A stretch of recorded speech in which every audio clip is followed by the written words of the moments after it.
Good evening, Patriots. And welcome to another edition of Friday Night Livestream.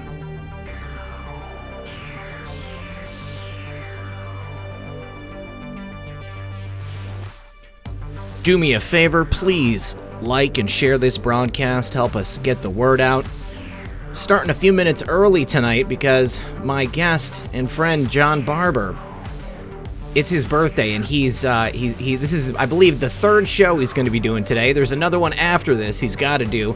I appreciate him hanging out with us. We had such a good time with him last time. We're going to be doing a call-in from the very beginning of the show, so you guys get your questions ready for John. And we're going to begin in just a few minutes. Since we're starting early, please do me a favor, like and share the program. Help us get the word out.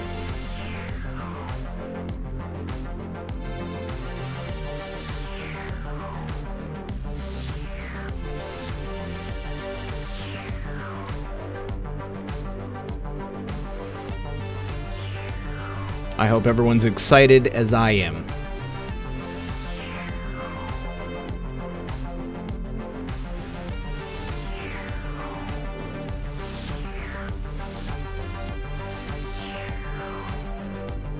Simone's here. Her tail is flicking my arm. All right, gang. Please, everyone, do sit back, relax, grab your popcorn, and we'll be right back after a brief word from our sponsor. Panic is highly contagious, especially in situations when nothing is known and everything is in flux. Well, the world we live in today is in flux, and it's filled with a flood of information that's often as much gossip as fact. Now, that makes it hard to know what the situation really is, and it also makes it easy for people to panic and make bad decisions. The only way not to get caught up in that chaos is to have a plan allowing you to avoid dealing with empty store shelves, long lines, and in the worst case, desperate people. Use today to prepare. A great place to start is storing food in your home, and I'm prepared myself, and I even ordered more recently. Now, the experts at My Patriot Supply have told me that orders have now reached about 100 times the normal volume, and they're shipping on a first-come, first-served basis. With this unprecedented emergency, orders are being delayed, sometimes 8 weeks or more. I urge you to add your order to mine today, because the sooner you order, the sooner you can get your purchase. Take action so you're ready for what's coming and save $70 on a 2-week emergency food kit when you go to my special website, preparewithredpill78.com. Those that know what's coming are preparing today. Go to preparewithredpill78.com. Once again, that's preparewithredpill78.com. And remember, when you support my sponsors, you support this channel. That was just terrific. Welcome back, folks. And John, thank you so much for joining us tonight. I appreciate you coming back on the program, and happy birthday. Oh, well, thank you. You have no idea how much I enjoy talking to you and even looking at you. You know, when I posted this, I posted this on Facebook, and a couple of your friends responded immediately and said, you know, he's not thrilled about being called Zachary, but I tell you. I'm over it. It's over now. Well, you better be over it, because my wife said to me, she said, wow, he's a good-looking guy, even with that beard and those glasses. He looks great. And she says, I'm so glad I know his name now, because I don't want to be calling him that red pill guy. Because regardless of your politics, you are not a pill. There you go. I am delighted, more than delighted, to be here and thrilled to be talking to you folks. I can't imagine how good you look after being locked up for 3 weeks. I'm starting to get a little scraggly. For my birthday, I got to tell you a couple of things that I got, Zachary. Please. Adorable. Thank goodness that I have and you have some very bright and very, very funny friends. A very attractive girl and another guy sent me the exact same thing. They don't even know each other. Mm-hmm. You've heard of Porgy and Bess? I have heard of Porgy and Bess, yes. Okay. Have you ever heard the song in Porgy and Bess made famous by Cab Calloway? and it's called "It Ain't Necessarily So." Yes, yes, I have heard it. Yes. Okay, well, I was a kid in Toronto with this raggedy runaway kid in Toronto when I first heard it. One of the lines is, the things that you're liable to read in the Bible, it ain't necessarily so. And I thought as a kid, oh my God, they have that kind of freedom of speech in America. That's where I want to go. Anyway, they both underlined the 4 lines of this little stanza that Cab Calloway used to sing. And if I can remember it, it's about Methuselah. It's supposed to be my birthday, okay? Methuselah lived 900 years. What good is that living if no gal is given to no guy what's 900 years? And then... At a certain point, you don't even notice. Oh, God. Well, I don't know if I've reached that point or not. You know, I'm thinking, you know, after 700, probably. Well, Falstaff said in one of Shakespeare's histories, when he got to be almost my age, he said, the flesh is, the mind is willing, but the flesh is weak. Yes, yes. And then I just being locked up here like for three weeks here, one of the things that a very attractive blonde sent me from Boston, her name's Irina Clark. She's got an unbelievable sense of humor. She's Russian, by the way. Been here for about 17 years. Last week, first of all, she sent me a notice. She says, I don't know whether, I don't know how to, John, I don't know how to spend my spring break, whether in the living room or the bedroom. So I said, well, looking at you, I'd say the bedroom. My wife didn't appreciate that. But she sent me the greatest cartoon.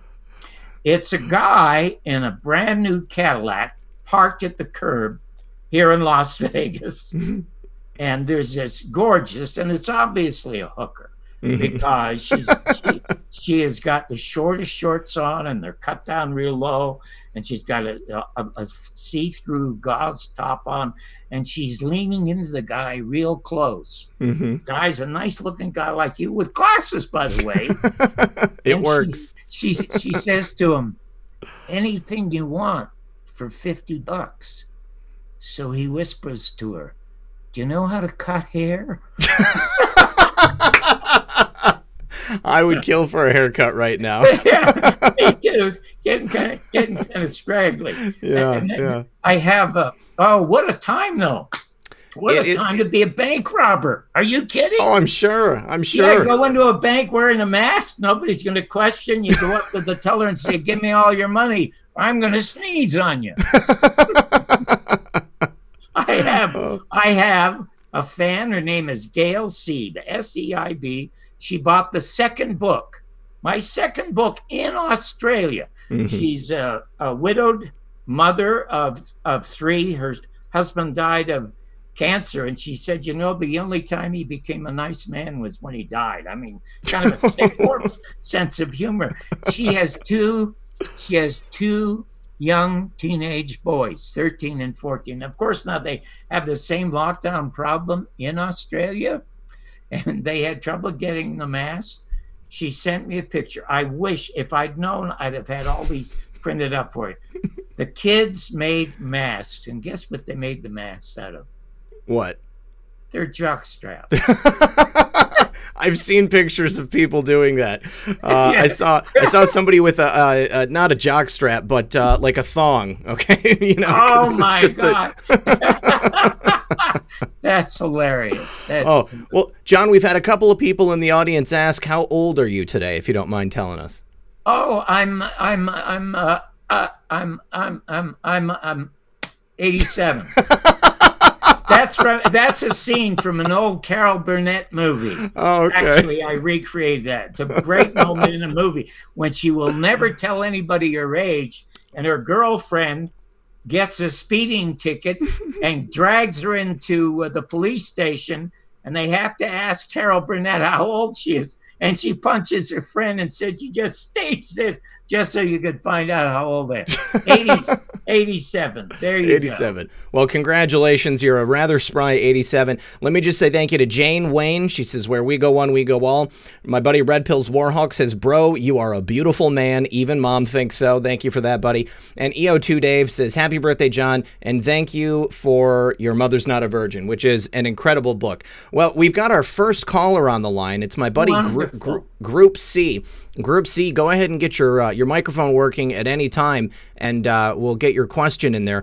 I just want to say, everybody, on the screen right there, you should see a phone number to dial in and give you an opportunity to ask John a question.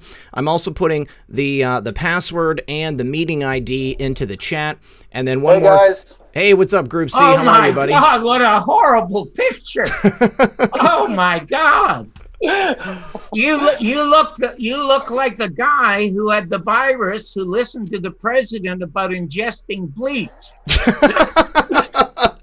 The fish tank cleaner. I don't think he knows what my picture is, but you do, right? Yes, this is from a movie called Jeepers Creepers. I mean, wasn't there three of them? That's it. Okay, yeah. Now, what's your actual name? Did you call him Group something or other? Group C. Group C what is this with these names that aren't human names? It's the anonymous world, you know? I mean, people are... but the guy, listen, he is not a group, okay? He's a person. Well, here's the thing.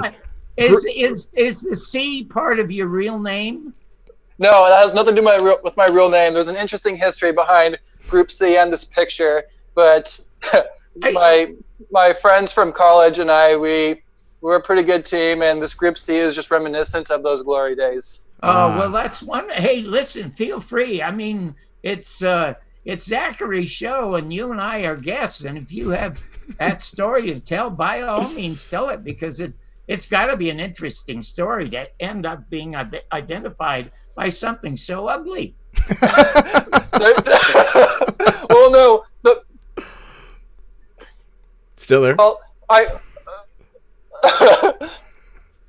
can't tell you about the history of Group C without telling you, without taking up too much time, so I'll just tell you about the picture. Okay. So, basically, and I'm sure Red Pill's been wondering this, the thing with the picture is this is kind of like a message to the DS, if you will.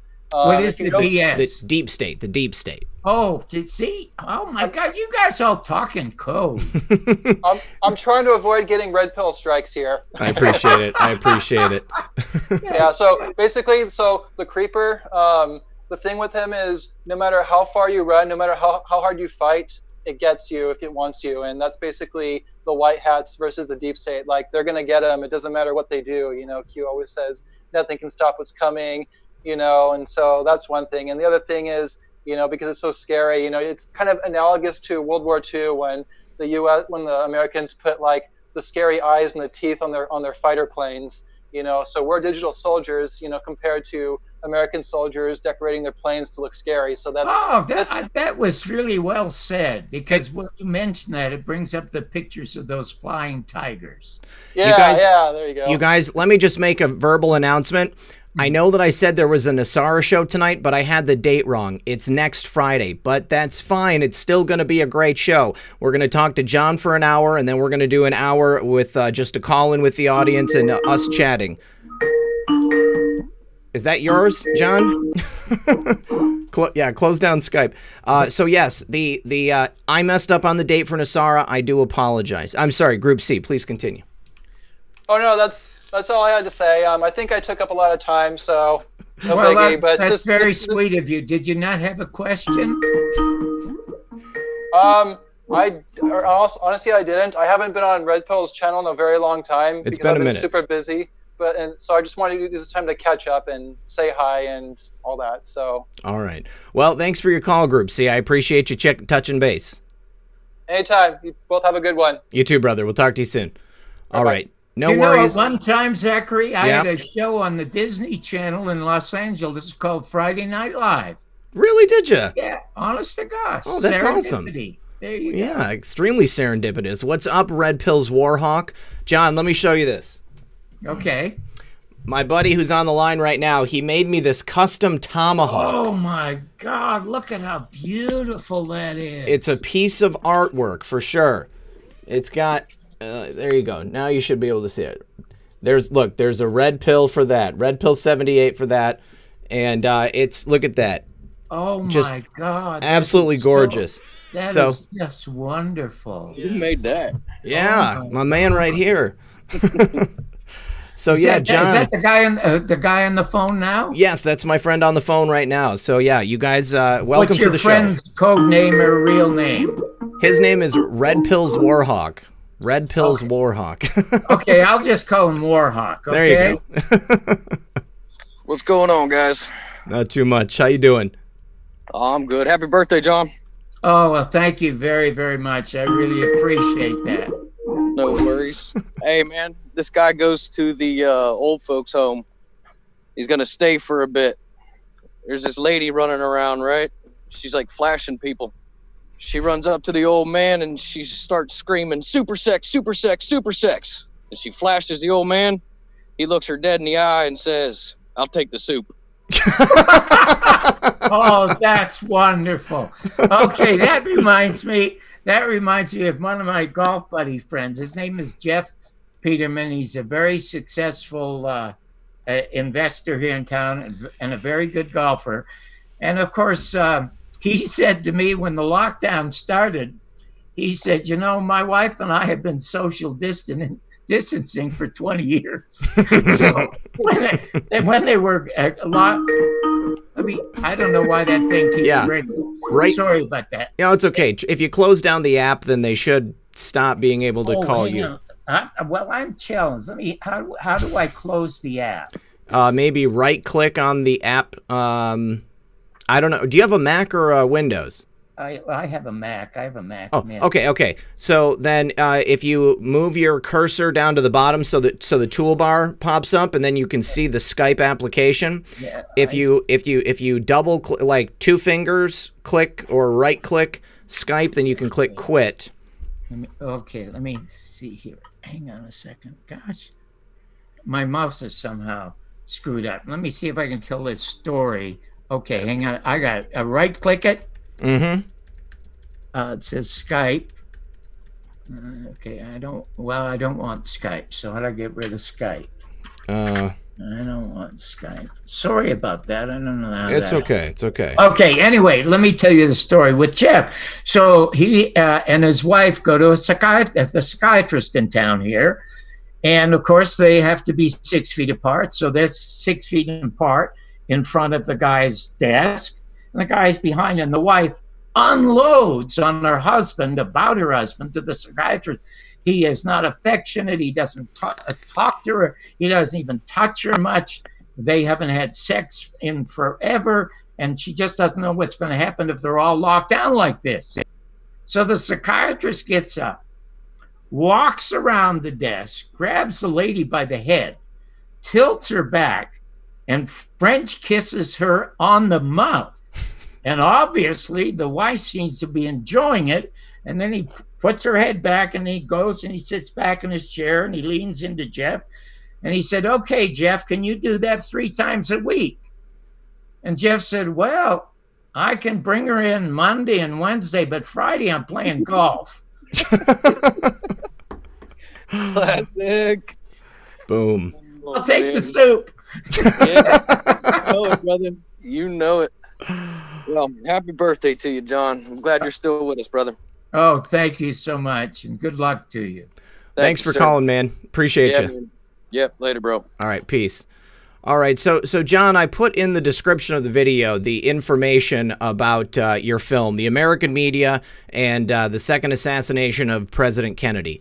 For anybody who wasn't here last time, and we're kind of assuming that people were, but give us an introduction to who you are and this film, and a brief overview of your work. Well, I would like to say that by saying I am probably one of the people least affected by this lockdown and this being in quarantine, because I must tell you honestly, Zachary, I felt every day of my life I've been in lockdown and in quarantine. I was born in the Salvation Army Charity Ward in Toronto, Canada, and our home was so dysfunctional and bad that when I was 6 years of age, when I was 1939, my father joined the Canadian Army to go to the peace and quiet of World War II. And then my mother brought home uncles like they were grapes. They came in bunches to bed with her and to beat her and booze with her. And I was either running to the cops and I was out in the street like Oliver Twist or David Copperfield when I was 6 years of age. So I felt alone and quarantined. When I ran away to the United States, I was 17 years of age, and I entered the country illegally. I was escaping the law in Toronto, and I got on a train, came to Nevada to become a professional gambler. Now, when you're a professional gambler, you are totally alone in life and you don't know what your fortune's going to be like. So I felt I'm in quarantine, but now I'm dodging the immigration service who didn't catch me for a year and a half before they deported me the first time. Okay, so I'm dodging them. When I realized that I could make a living at gambling, I stopped. My game was single deck blackjack, which they don't have now. It's like 4 or 5 decks. Had nothing to do with card game. I was just really an expert gambler. But I realized when I was a kid and became a gambler, I wasn't looking to make money, Zachary. I was looking to make friends. Sure. But who wants to be friends with these kinds of people? Right. And when I was at the Flamingo Hotel and I was winning, and I realized I'm having an out-of-body experience here. I'm not emotionally involved with what it is I'm doing. It's meaningless. I cashed in my chips. I have never, ever gambled again since then. So I fell in love with television when I watched a guy named Zak Paine. Zak Paine was by far the best late night talk show host in American history. All you have to do is Google him. And aside from doing an opening monologue like Carson and the others, he had a quality that Carson and nobody else had. He, like you, was interesting. And the reason that he was interesting, is because he was interested. And he had people on like John Kennedy and Gore Vidal and a lot of discovered Jonathan Winters and the Smothers Brothers, and fabulous. And I became a comic because I didn't know people talked to one another. I know they punched and they yelled. And as a successful comic, I did a lot of movie stuff in my act. And the best at this, of course, was Lenny Bruce and then Jonathan Winters. So I get to LA and I'm hired as a film critic. And if you're going to be honest about it, you have to say that 90% of the stuff they do was crap. And I tried to do it in an entertaining way. Now, I'm talking about the people in this town making the movies that most of them I'm bombing. So now I feel isolated. Then I create Real People, the very first and most successful original show in the history of television. When we were on for 3 years when I was running that show, we used to get 50 share. That meant half of everybody watching television was watching that show. Now, here's what happens. Is if reality television becomes a success, Zachary, we have thousands of people in this town who are actors and writers. They are not needed for reality television. I mean, in reality television today, it's evolved so far downhill. The only talent you need now to become a reality TV star is an absence of shame. Then I'm chosen again by accident. It's like divine intervention. I never planned any of this. It all happened by accident. I mean, my disasters were the things that I planned well, and all the good things happened by accident.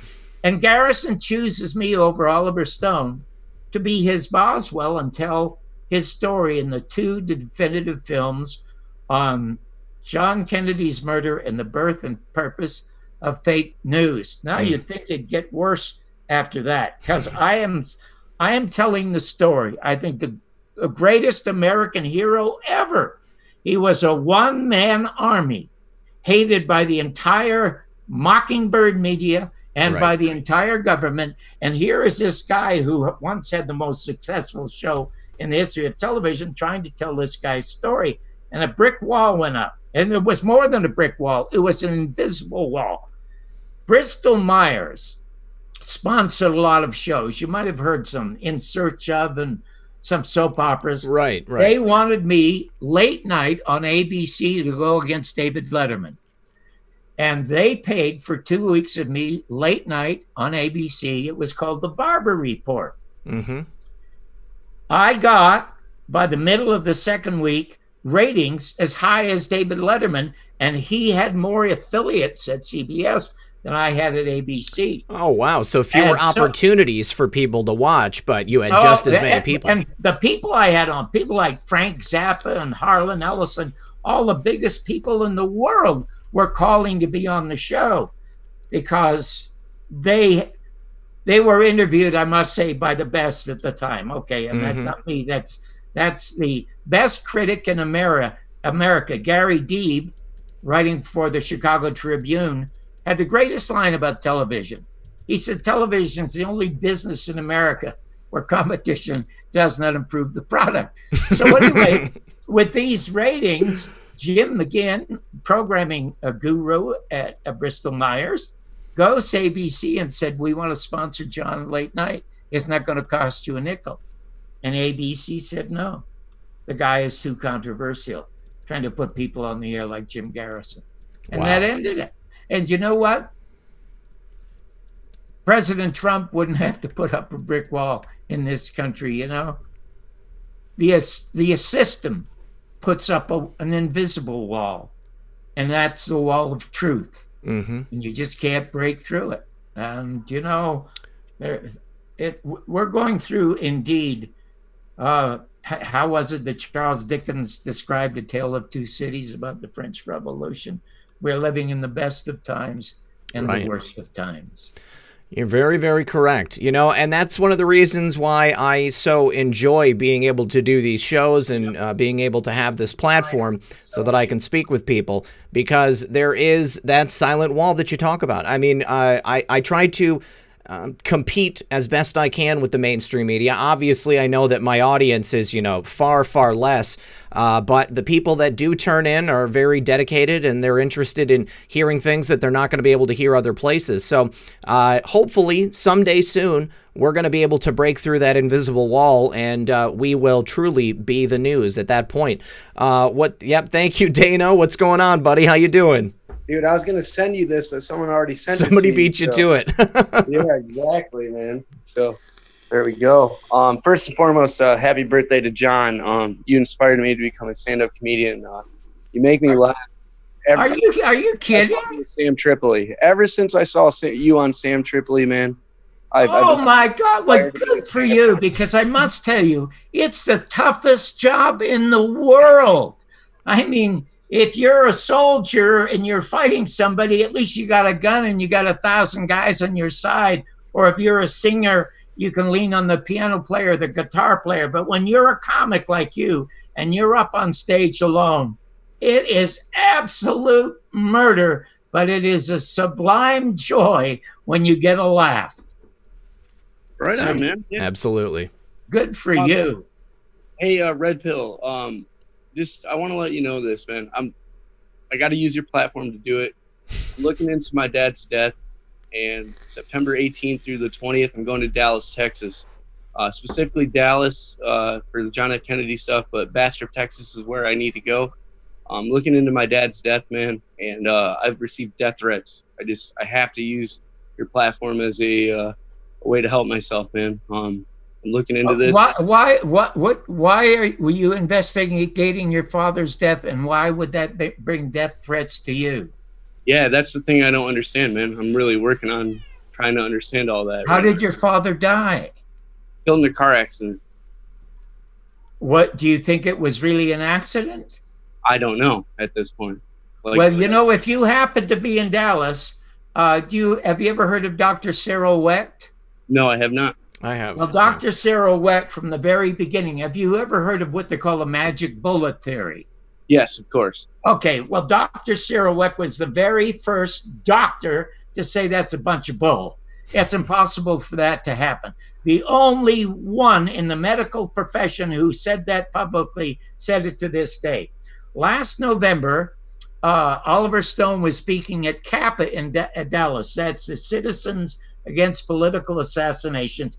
He suggested to people that they must go and see my film, The American Media and the Second Assassination of John Kennedy, because Jim Garrison solved it and only talked to John. So anyway, I got a call from Cyril Wecht. Now, I believe that most of these conferences are an absolute waste of time. Garrison solved the case. It's a cold case in the Justice Department. You just open that and you solve Robert Kennedy's murder, Martin Luther King's murder, John Lennon's murder. You serve a bunch. You will get to the root of everything that has gone wrong with this country since November 22nd, 1963. And Sarah Webb called me 3 weeks ago and asked if I would come to Dallas to show my film and not only speak there and speak to the university. And I said, I'm coming as much to speak to the university and show them the film because absolutely every American should see this unbelievable Frank Capra movie about one of the greatest Americans who ever lived, and that's Jim Garrison. So, you know, good luck to you in Dallas. Good luck with your father and being a stand-up comedian. You know, if you wish, I must tell you, if you go, are you on Facebook? No, I got rid of Facebook years ago, man. Well, I don't blame you for doing that. But if you go to Facebook, or if you don't want to go to Facebook, if you get from Red Pill, he has my email. You send me an email. I only have Facebook for one reason.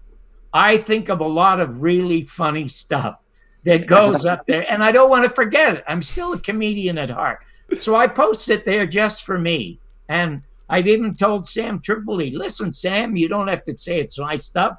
Just because it happens in Vegas, I don't want it to stay in Vegas.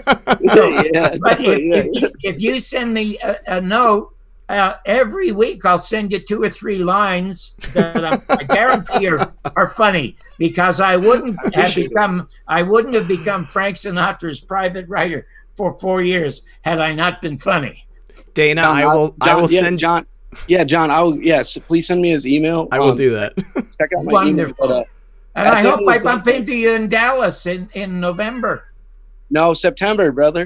Oh gosh, I'll miss you. It's pretty close to Vegas. I mean, a lot all good. closer than where you're at And now. you have a great smile in spite of the hoodie. Hey, thank you. I'm sorry. I know, dude. Some lady told me the other day, she's like, why do you wear a hoodie? Like, why do you cover your face? You should stop doing that. You have pretty eyes. It's only slightly menacing, Dana. That's not the look I'm going for. But hey, Red Pill, I appreciate everything. I had to say this to you because I got White Hat and John D'Souza working on it too. Good stuff. Listen to me. All I want to do, man, is Yeah. I want to find this lady. If she's alive, to forgive her. If she's dead, I want to leave flowers at her grave. It's simple as that, man. And I'm sorry to bombard you with this, but with what's going on right now, I needed to do this now. So whatever happens to me from now till then, I can't say that I didn't try. Well, I'll follow up with White Hat Man, and I'll send you an email with John's information, and we'll see whatever we can do for you, okay? Cool. I appreciate it, guys. Hey, you guys have a wonderful night. All right, you do the Thank same. you so Thanks, much. Dana. It is wonderful. All right, good luck to you, buddy. Thanks, bud. See you. See ya. Okay, so oops, I did not mean to go full screen. Let me just say thank you to Gaffer Anon. He said, was watching Edge of Wonder's live stream tonight. It got censored and shut down a few hours ago. Must have been over the target. In It Together 1717, where we go one, we go all. And then Dana, who was just there. Happy birthday, John. Can you drop the link? I did. Casey Anon says, was Jack Ruby MK Ultra, do you think? He loved dogs, yet he left his in his car when he went to take out Lee Harvey Oswald. Happy birthday, John. Any comments you want to make on that, John? I mean, I would imagine you're aware of the MK Ultra program that the clowns in America developed. Yes. Let me give your audience something that they will truly, truly enjoy, especially since they're in lockdown mode. Have you ever heard of a woman named Mae Brussel? I might have mentioned her to you the last time we talked.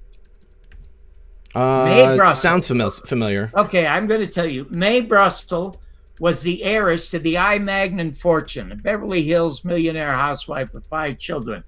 John Kennedy gets shot. She happened to be with the Kennedys in Los Angeles when he was nominated for the presidency, and there when he selected Lyndon Johnson to be the running mate. So she knew all the mockers in the Democratic Party. So Lee Harvey Kennedy gets shot, and she gets really upset. And then, of course, a couple of days later, Jack Ruby shoots Lee Harvey Oswald. Mm-hmm. And now she becomes the greatest researcher in the history of America and investigative journalism. This woman, for 15 years on public radio out of Los Angeles and later out of Northern California, better than Mark Lane and Harold Weisberg and Joan Mellon and Jim Mars and all of them bunched together. And I knew them all, and I had them all in my film. You Google Mae Brussell on YouTube. She has 300 hours up there. And you just Google Mae Brussell talks about MK Ultra, or Mae Brussell talks about Jack Ruby. And you will be so totally enthralled, because nobody exposed the deep state as brilliantly as did Mae Brussell. Beautiful. You know, are you familiar with Judith Vary Baker? She wrote a book called Me and Lee. Yeah, I read it twice. I have sort of a running pleasant feud with Judith Vary Baker. She's on the show next weekend. Okay, then I'll tell you what happened between me and Judy, because I think it's very valuable. I have another friend, a guy named Len Osanic out of Vancouver, who is by far the best reporter now about the deep state out of Canada. And he's had everybody on his show, Cyril Wecht and Oliver Stone. He said everybody of value on the show talking about the deep state. He's very, very good about that. He interviewed her 4.5 years ago for 3 hours and decided never to air the interview because he didn't believe her. And the same thing happened with 60 Minutes. They interviewed her and decided not to do anything. She thought it was just because she said that her husband did not kill John Kennedy, which he didn't. He never even fired a shot. Paraffin test proved that he never fired a shot.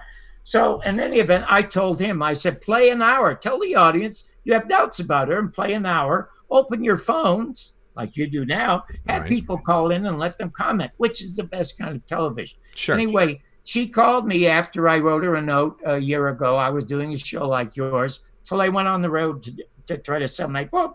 And she asked if she could come on the show. So I said, absolutely, because I love your book. So she came on the show and we talked about her background. She was really an expert at chemistry and she was doing research into cancer and stuff like that. And I said to her, what is your favorite picture of you and Lee? And she said, I don't have one. Now I'm going to tell you something. In Hollywood, I knew 100 adulterous people. Okay, you can't help it in that town. Okay, and I don't care how famous you are or how secret you want to be. Somebody who is having an intense affair with somebody wants a photographic record of that affair. They'll go into a little booth and put in $1 or $1 and take a picture. She never did that, in spite of the fact that Lee Harvey Oswald, when he was arrested, had $4,000. I get that. That was 1963. He had $4,000 worth of camera equipment. He was a brilliant photographer for the CIA and the FBI. And the way they set him up, this is brilliant. They set him up by sending him and another guy named Plumley to Dallas to supposedly infiltrate the assassins and report back to us. There was a guy named Richard Case Nagel. It's in a wonderful book by Dick Rissell called The Man Who Knew Too Much. He's a double agent, first for the Soviet Union, KGB, and then second for the CIA. He's assigned to keep an eye on Oswald and report on what Oswald is doing. And he writes back about, in September, he writes to the FBI a note about something that Oswald was up to, and he never heard back from the FBI. Then he wrote a note to his superior at the CIA and then to the KGB. And nobody got back to him. And he thought, oh, my God, it's not going to be Oswald who's going to be the patsy. There's more than one patsy in this town. I may be the guy.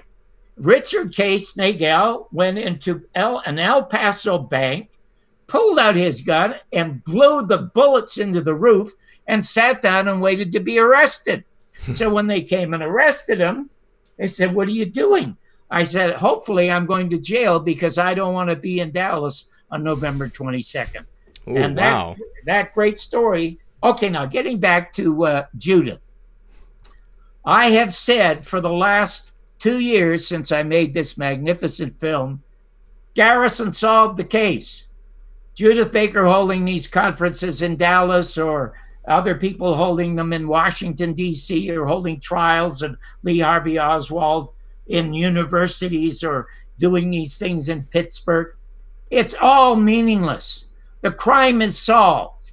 All you have to do is, all of you 10 sites, all of you conference people supposedly looking for the truth, join forces, and every November 22nd, make that America's Bastille Day and walk to the Justice Department. Hold your gatherings at the hotel across the street, and then march by the thousand to the Justice Department, and it's an open cold case.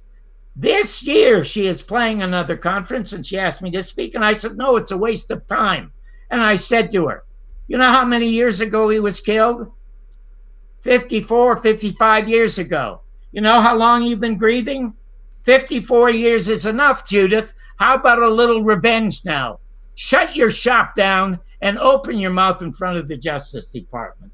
So I had second thoughts when Dr. Wecht asked me to come down and show the film. But the real reason I'm doing it, first, I respect him and the history of his courage, and then I'm going to show the film to university students. Sure. And so that's why I'm doing it. So I'm tickled you're having her on the air, and if you want some, I would be happy to send you a list of questions that I would ask if I ever interviewed her.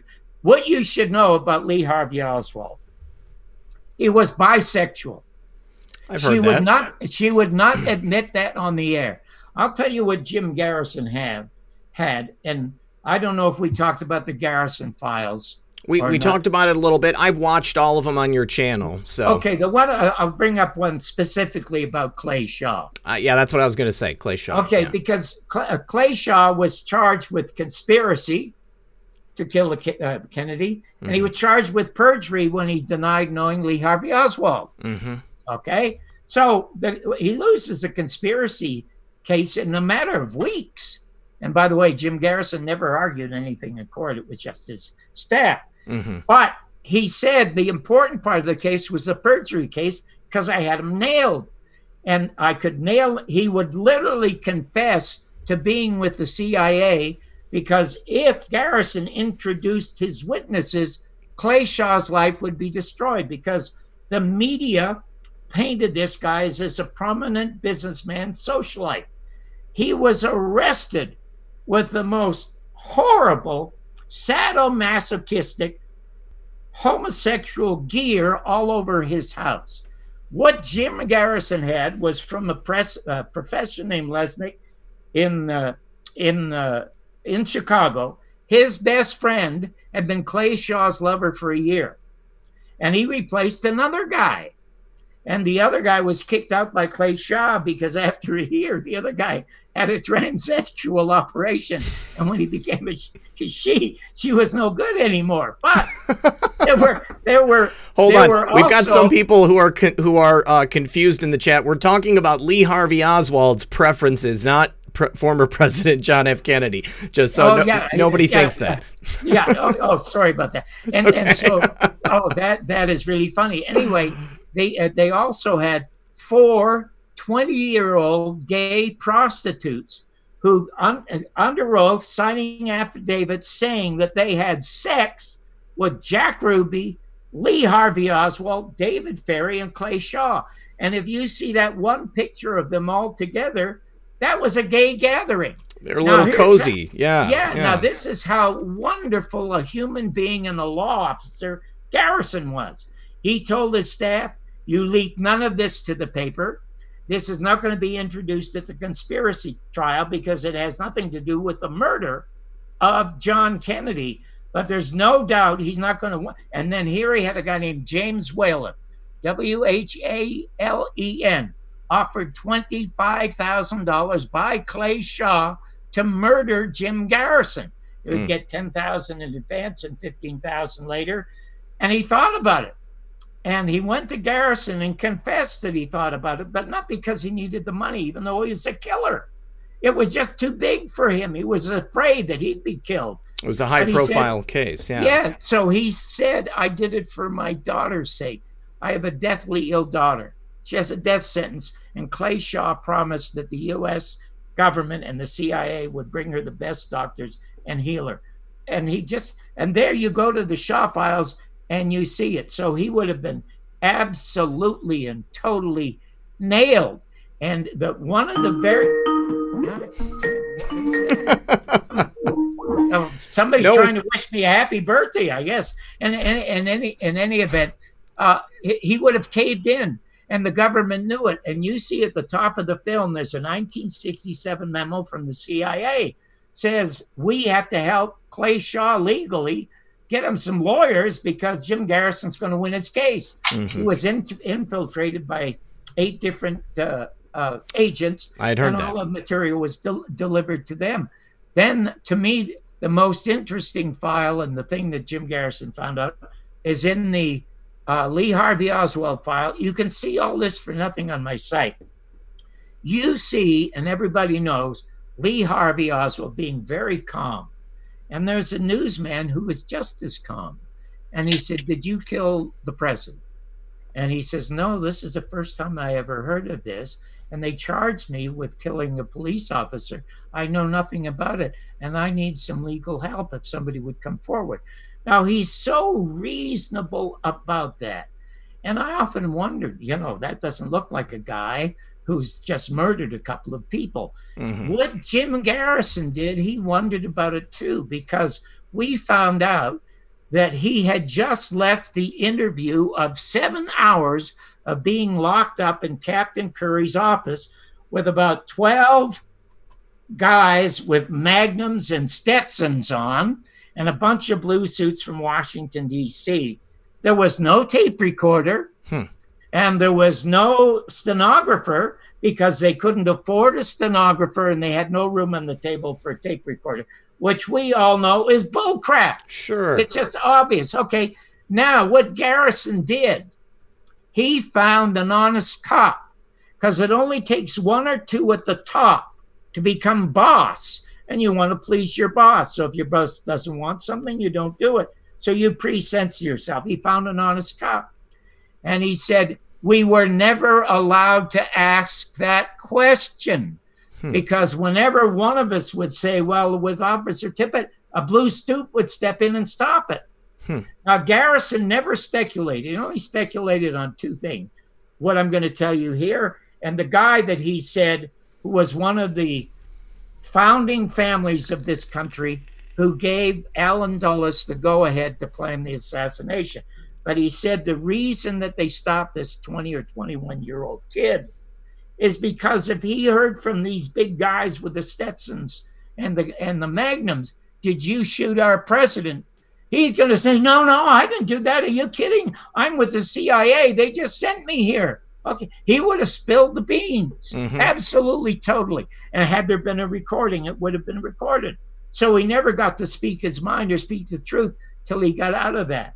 And that is and what else Garrison did, he got all the media information of stuff that happened that day. He got the medical reports from the doctor who performed a tracheotomy in the throat through what he said was an entrance wound.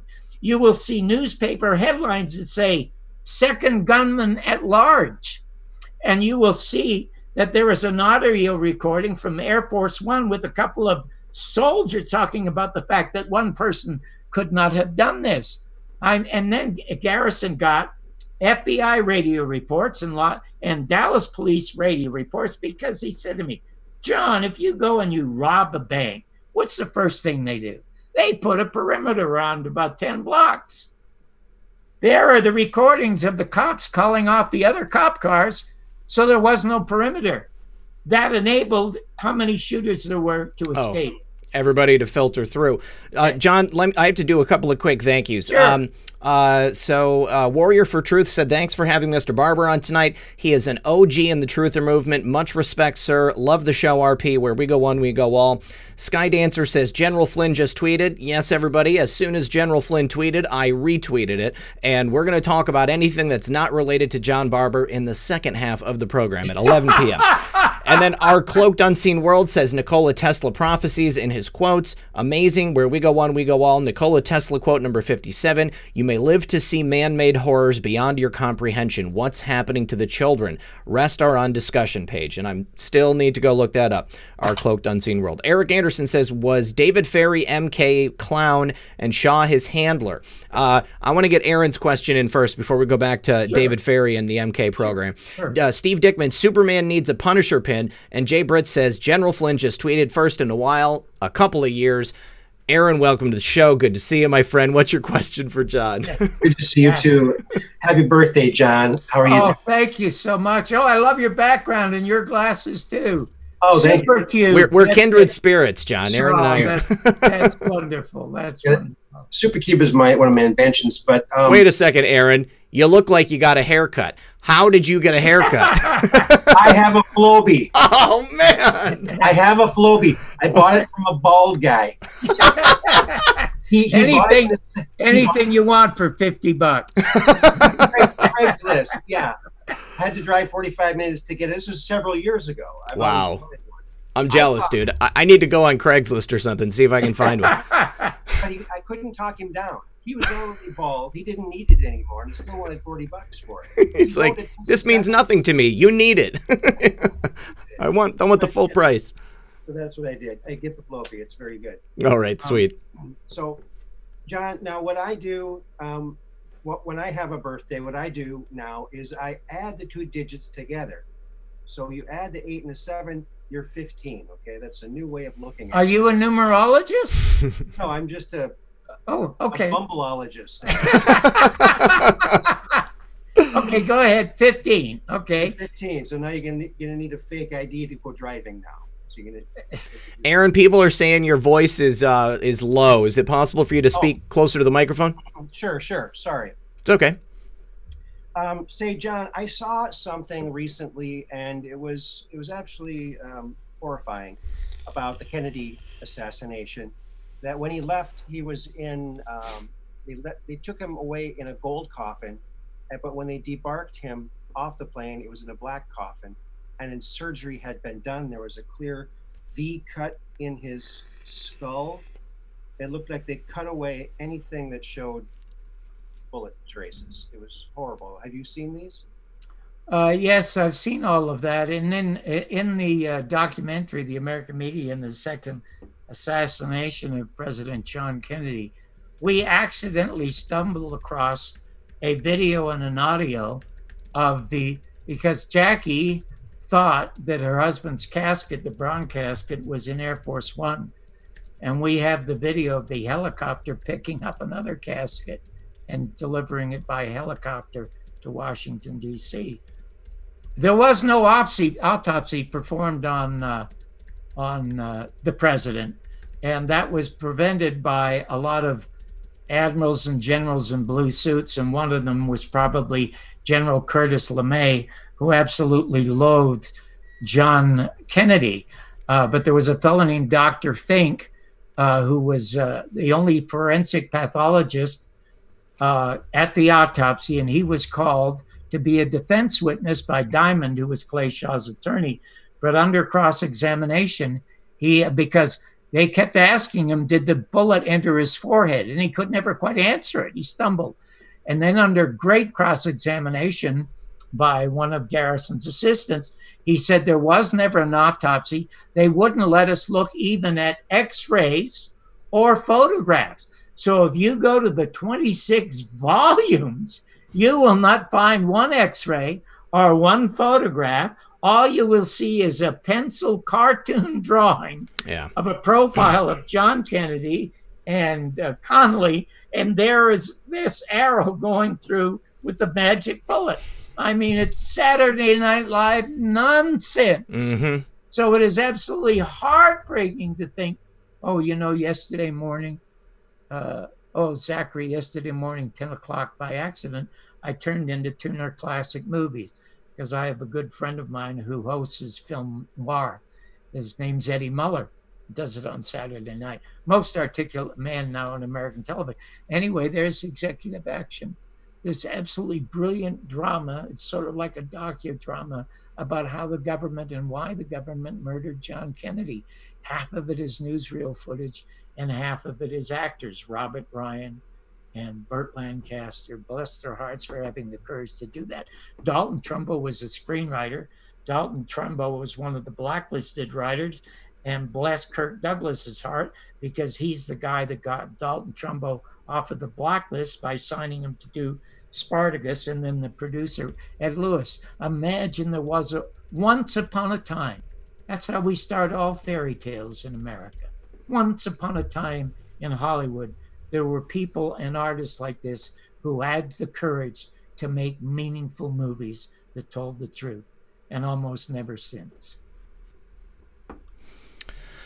Aaron, would you do me a favor? Several people are asking you to name your channel again. I don't know if you changed it to Truth Quest or if it's still the Puzzles and Games. It's Hot Games and Puzzles. Hot Games and Puzzles. Okay, that's what it was. Hot Games and Puzzles. This is my Super Cube. Yes. With Supercube, is that like that Rubik Cube or No. whatever? It's a square ball. It's a bouncy ball that's square. It's made of the bounciest substance on the planet, and it's the best eraser you ever used. Honestly, well, when people tune in, do you do these tricks on camera? Is that what you do, or do you actually talk to somebody? If you can bounce it a foot off the ground and then catch it after the first bounce, how many times in a row can you do it? Because if you can do it more than 15 times in a row and you got it on video, then you're the new world's record holder. I got to be honest.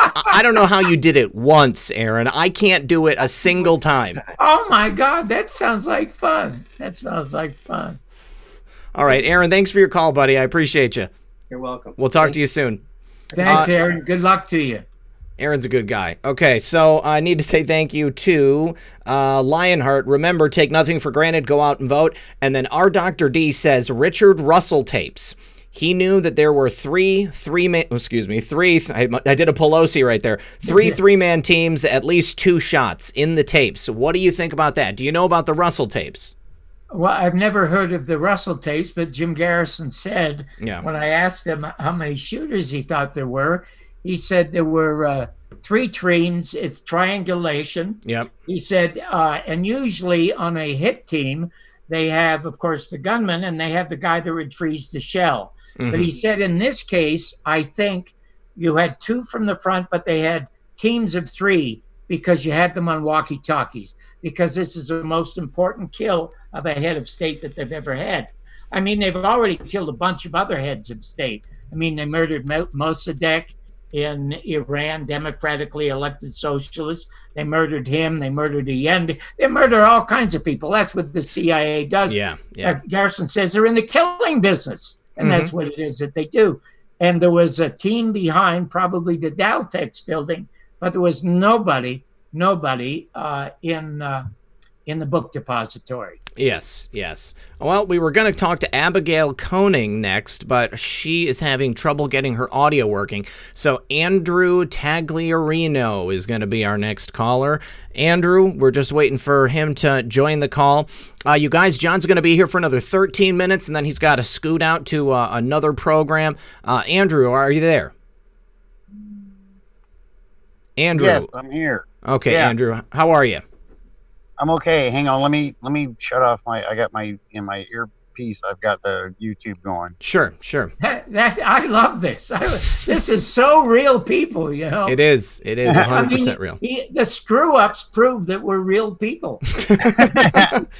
John, well, I figured with my earbud in it wouldn't conflict, but then I was getting the double echo because I had the YouTube up. Yeah. All right, I got notes. I got a question, but sure. I think we all know Oswald was the the patsy. Ruby took him out, so he couldn't say anything. I think Dulles, Bush, Nixon, and LBJ were all the coordinators of this thing, if not more so, if not other people. But I wanted Sure, go ahead. Go ask your question. Okay, well, okay. I'm thinking, Sirhan to this day says he doesn't remember what happened.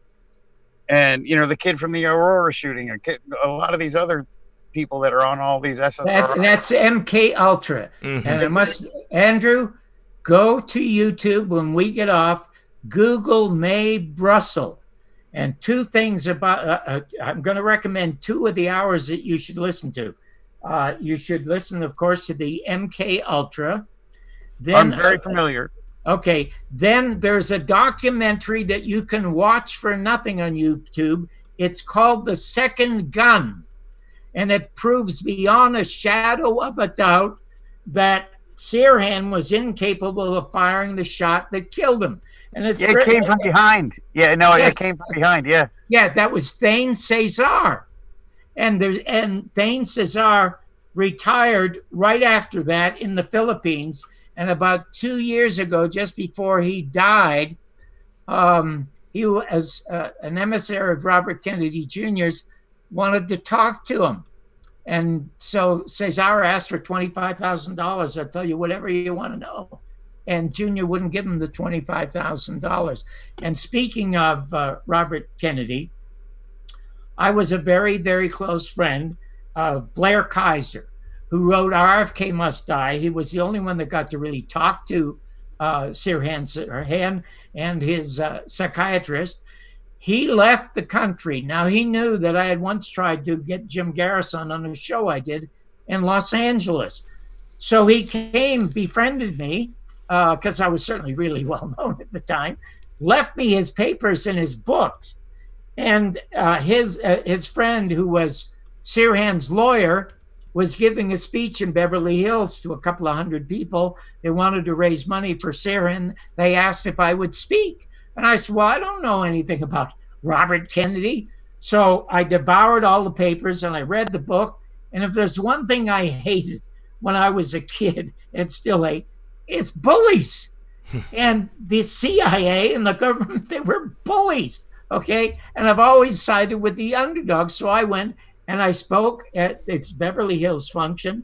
And then they asked me, would I create a committee to save Thomas Noguchi his job as the independent coroner of Los Angeles? So myself and a lawyer created this citizens committee. And for a year and a half, the CIA, the media, and the local police were trying to get rid of Thomas Noguchi because the autopsy report, which is in my movie, shows that the bullet that killed him was no more than 2 inches away from the back of the head because of the extensive powder burns on the skull and on the head. So you go, you watch The Second Gun, then you Google Mae Brussell. It's MAEBRUSSELL. And then the most shocking hour she ever did is called Charles Manson Was a Patsy.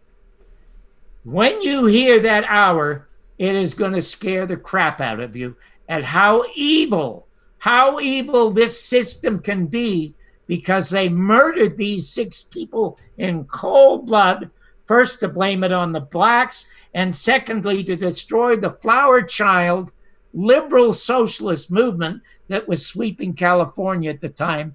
And the minute that murder was announced, nobody would pick up a hippie. That's how evil. But you look at that hour, you're gonna be blown away. When I was a kid, Zachary, I was surprised when people were evil. Now I'm stunned when they're good. Absolutely, yeah. Andrew, what were you going to say? I'm actually very familiar with what happened in Laurel Canyon. Oh my gosh, good for you. Strange scenes inside the gold mine. Yeah. And I agree, he was a patsy as well. But then he went totally Looney Tunes. I mean, you got to wonder about the whole MK thing as well. But I did still actually have a question. Sure. I'm sorry, I didn't mean to get. Go ahead. No, I loved it. I loved it because I think that brought out a lot of facts and things to people. That was great. are you familiar with the MK Butterfly and Naomi? You know, where Taylor Swift just shaved her head not that long ago. I mean, you know what's going on with all that? No, and I'll tell you why I don't get involved with a lot of that stuff, because I must tell you, I know as much about the RFK assassination as anybody alive, Martin Luther King's assassination, 9/11. The reason I don't get involved with it is you can focus on Jim Garrison, the only law enforcement officer to investigate and solve the case. You open that case, everything else is solved. But when you get sidetracked with 9/11 or Robert Kennedy or Martin Luther King, it's all a mishmash.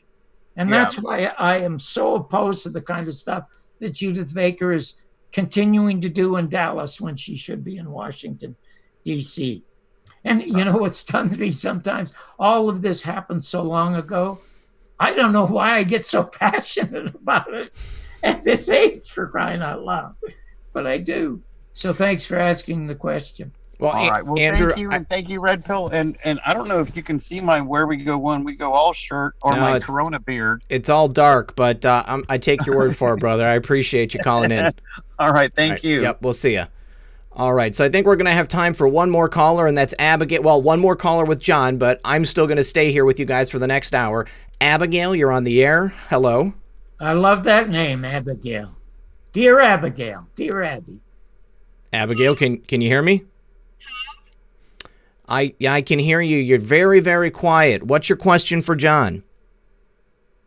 I'm just really new to this entire.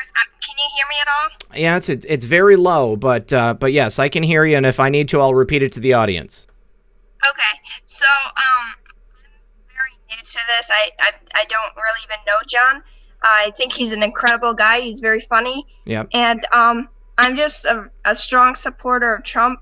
And I'm just curious what more we can do as like patriots to help endorse Trump, because I hear so many people, they're like, well, Trump's got this, but I think we as people need to help Trump out. He can't do it all by himself.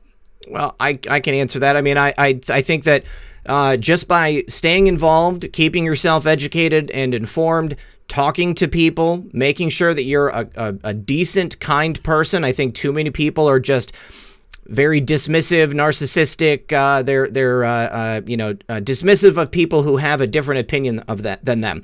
So if you can talk to people and speak to them and come from a place as a human being and show them the good that President Trump has done, and perhaps compare and contrast what someone like Uncle Joe Biden is going to do if he does get into office. The way that I showed my mom that President Trump was a good guy, I showed her the evidence that he was working to end human trafficking. First president in many, many years to do anything about that. You can see the number of arrests. Also, we've got these 160,000 plus sealed indictments. Very soon, I think those are going to be coming out, and we're going to see a lot of corrupt people going down.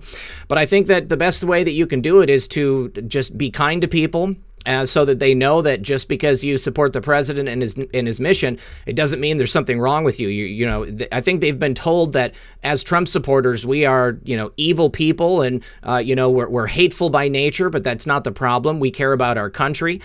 We care about our children. We care about the future. We care about truth. We care about justice. So I try to espouse all of those things in my daily life. And I would say most importantly, make sure that you vote. If there is a possibility for you to help out with the campaign there locally, I'm sure that, at every single local spot throughout the country, the Trump campaign is looking for volunteers. I think it's very important to get involved like that. John, do you have any ideas as far as how Abigail can get involved politically? Nobody could express it any better than you did. You did it very, very, very well. Well, thank you. And the sad thing to me was during the 60s, we were a very divided country, and we were divided over the issue of integration and equality. In the 70s, we're divided over the Vietnam War, which was an issue. And right now, we're not divided by an issue. We're divided by the personality of the President of the United States. And it's very, very unpleasant. I have 5,000 Facebook friends, which is a limit that I could have. Half of them, let's say I have 1,000 who are strong Trump supporters and 1,000 of them who are not. And I allow them because I believe in freedom of speech. As a matter of fact, I thought instead of shut, there's a great cartoon of Chris Farley from Saturday Night Live with Donald Trump. And he says, hey, I remember when you said you were going to lock down Hillary and not us, which is really a funny cartoon. and then there was another cartoon that was sent to me. It's this guy saying to Biden, and by the way, social distancing. If you want to avoid crowds, sign up for the next Biden rally. But this guy is saying to Biden, hey, Sanders has just said he's going to endorse you to be the Democratic candidate. And Biden says, oh, great, I always loved that guy's chicken. So, what I'm saying is that if I'm worried about something, I never, ever, as long as they're not rude or crude, because I thought it would be better instead of shutting down the economy if they shut down the mainstream media, first of all, and then free Julian Assange. There we go. Well, his extradition is coming up next month. He's going to be coming back to America. I'll just tell you my 2 cents. He's going to be a very important witness because everything Julian knows is going to put an end to the entire narrative about Russia and the emails, and I think he's going to come here and everything's going to be okay. Well, the truth is that when he was running WikiLeaks and it put up these thousands of documents, not one was ever proven false. Yep, exactly. Abigail, are you new to watching my program? I'm like new to like John and the Red Pill. I do mainly Twitter. Okay. Well, you can follow me on Twitter at RedPill78. I appreciate you tuning in and I appreciate your question. Sure, no problem. You guys have an awesome night. All right, you do the same. Thank you. I can't thank you enough, and I'm sorry I never saw Simone, your cat, because I'm telling you, I have 3 rescued cats. I love cats, and Jim Garrison had the greatest line about cats because his favorite American writer was Mark Twain. Mark Twain said, it's easier to fool people than to convince them you have been fooled. We've been fooled since November 22nd, 63. Yep. He also said that if voting made a difference, they wouldn't let us do it. So I don't think the problems we have are going to ever be settled in a voting booth. That's just an opinion. But he said of cats, because Garrison loved cats, and Twain said, show me a man who loves cat, and I love him. Garrison says that Twain said, what is the difference between a cat and a lie? I don't know. A cat only has 9 lives. Oh, that's very true. Anyway, Zachary, thank you so much. My wife loves you. Everybody else loves you. And I can't wait until we do this once again. I absolutely love you for coming on. I appreciate it, John. We'll be in touch. I'll talk to you soon, buddy. Happy birthday, and I hope you have a good program on the next one. Okay, thanks so much. Good night. Good luck. Good night. We'll talk to you soon. All right. Awesome, guys. My only regret is that John couldn't stay here for longer. Don't go away. Anybody, please do join us for the call-in. This is an open call-in from here on out. I want to know what you guys are thinking. General Flynn just tweeted right before I went on the air. I went ahead and retweeted it, and I said, welcome back, General Flynn, where we go one, we go all. Obviously, this is an extremely important day. Exculpatory information has just finally been released by the Department of Justice. I think it's just a matter of days until General Flynn's case is completely just thrown out. He changed his background. It is now a bright sun, dark to light, truly. This is an incredible time, guys. Let me just do a couple of quick super chats, and we'll go see who else is on the phone. Let's see. Trumpet 2020 says, I've seen others post what I was thinking. Can you ask about the officer that looked like JFK? It said they had 2 bodies on Air Force One. I will ask John about that privately. Untamed Species 73, vote, vote, vote. That's how we're going to get these sick demon rats out of the government. Our Cloaked Unseen World, John Barbour, you can see my Nikola Tesla prophecies on my discussion page on iTunes. So amazing, will blow your mind. Happy birthday. Thanks again to RDoc. Lionheart says, we're witnessing firsthand how quickly we can lose our liberty and freedom without a shot being fired. Lionheart, I'd like to know if you think that what's taking place right now in this country is representative of something larger that's going to happen, or are you just saying that, you know, slowly over time this has happened? Because I don't think that we're losing anything right now. I think that this is a very complicated situation. We can talk about it on the calls. EO2 Dave says, John, do people recover from MKUltra?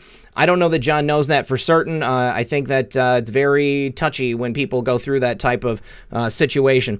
Our Cloaked Unseen World, Nikola Tesla, a famous prophet of science, looks into the future. A popular science article from November 1928 states created devices to deceive our eyes and ears. I have seen that article. Son of a Green Card says, dude, how much of a Trollmaster move would it be if POTUS picked up J.A.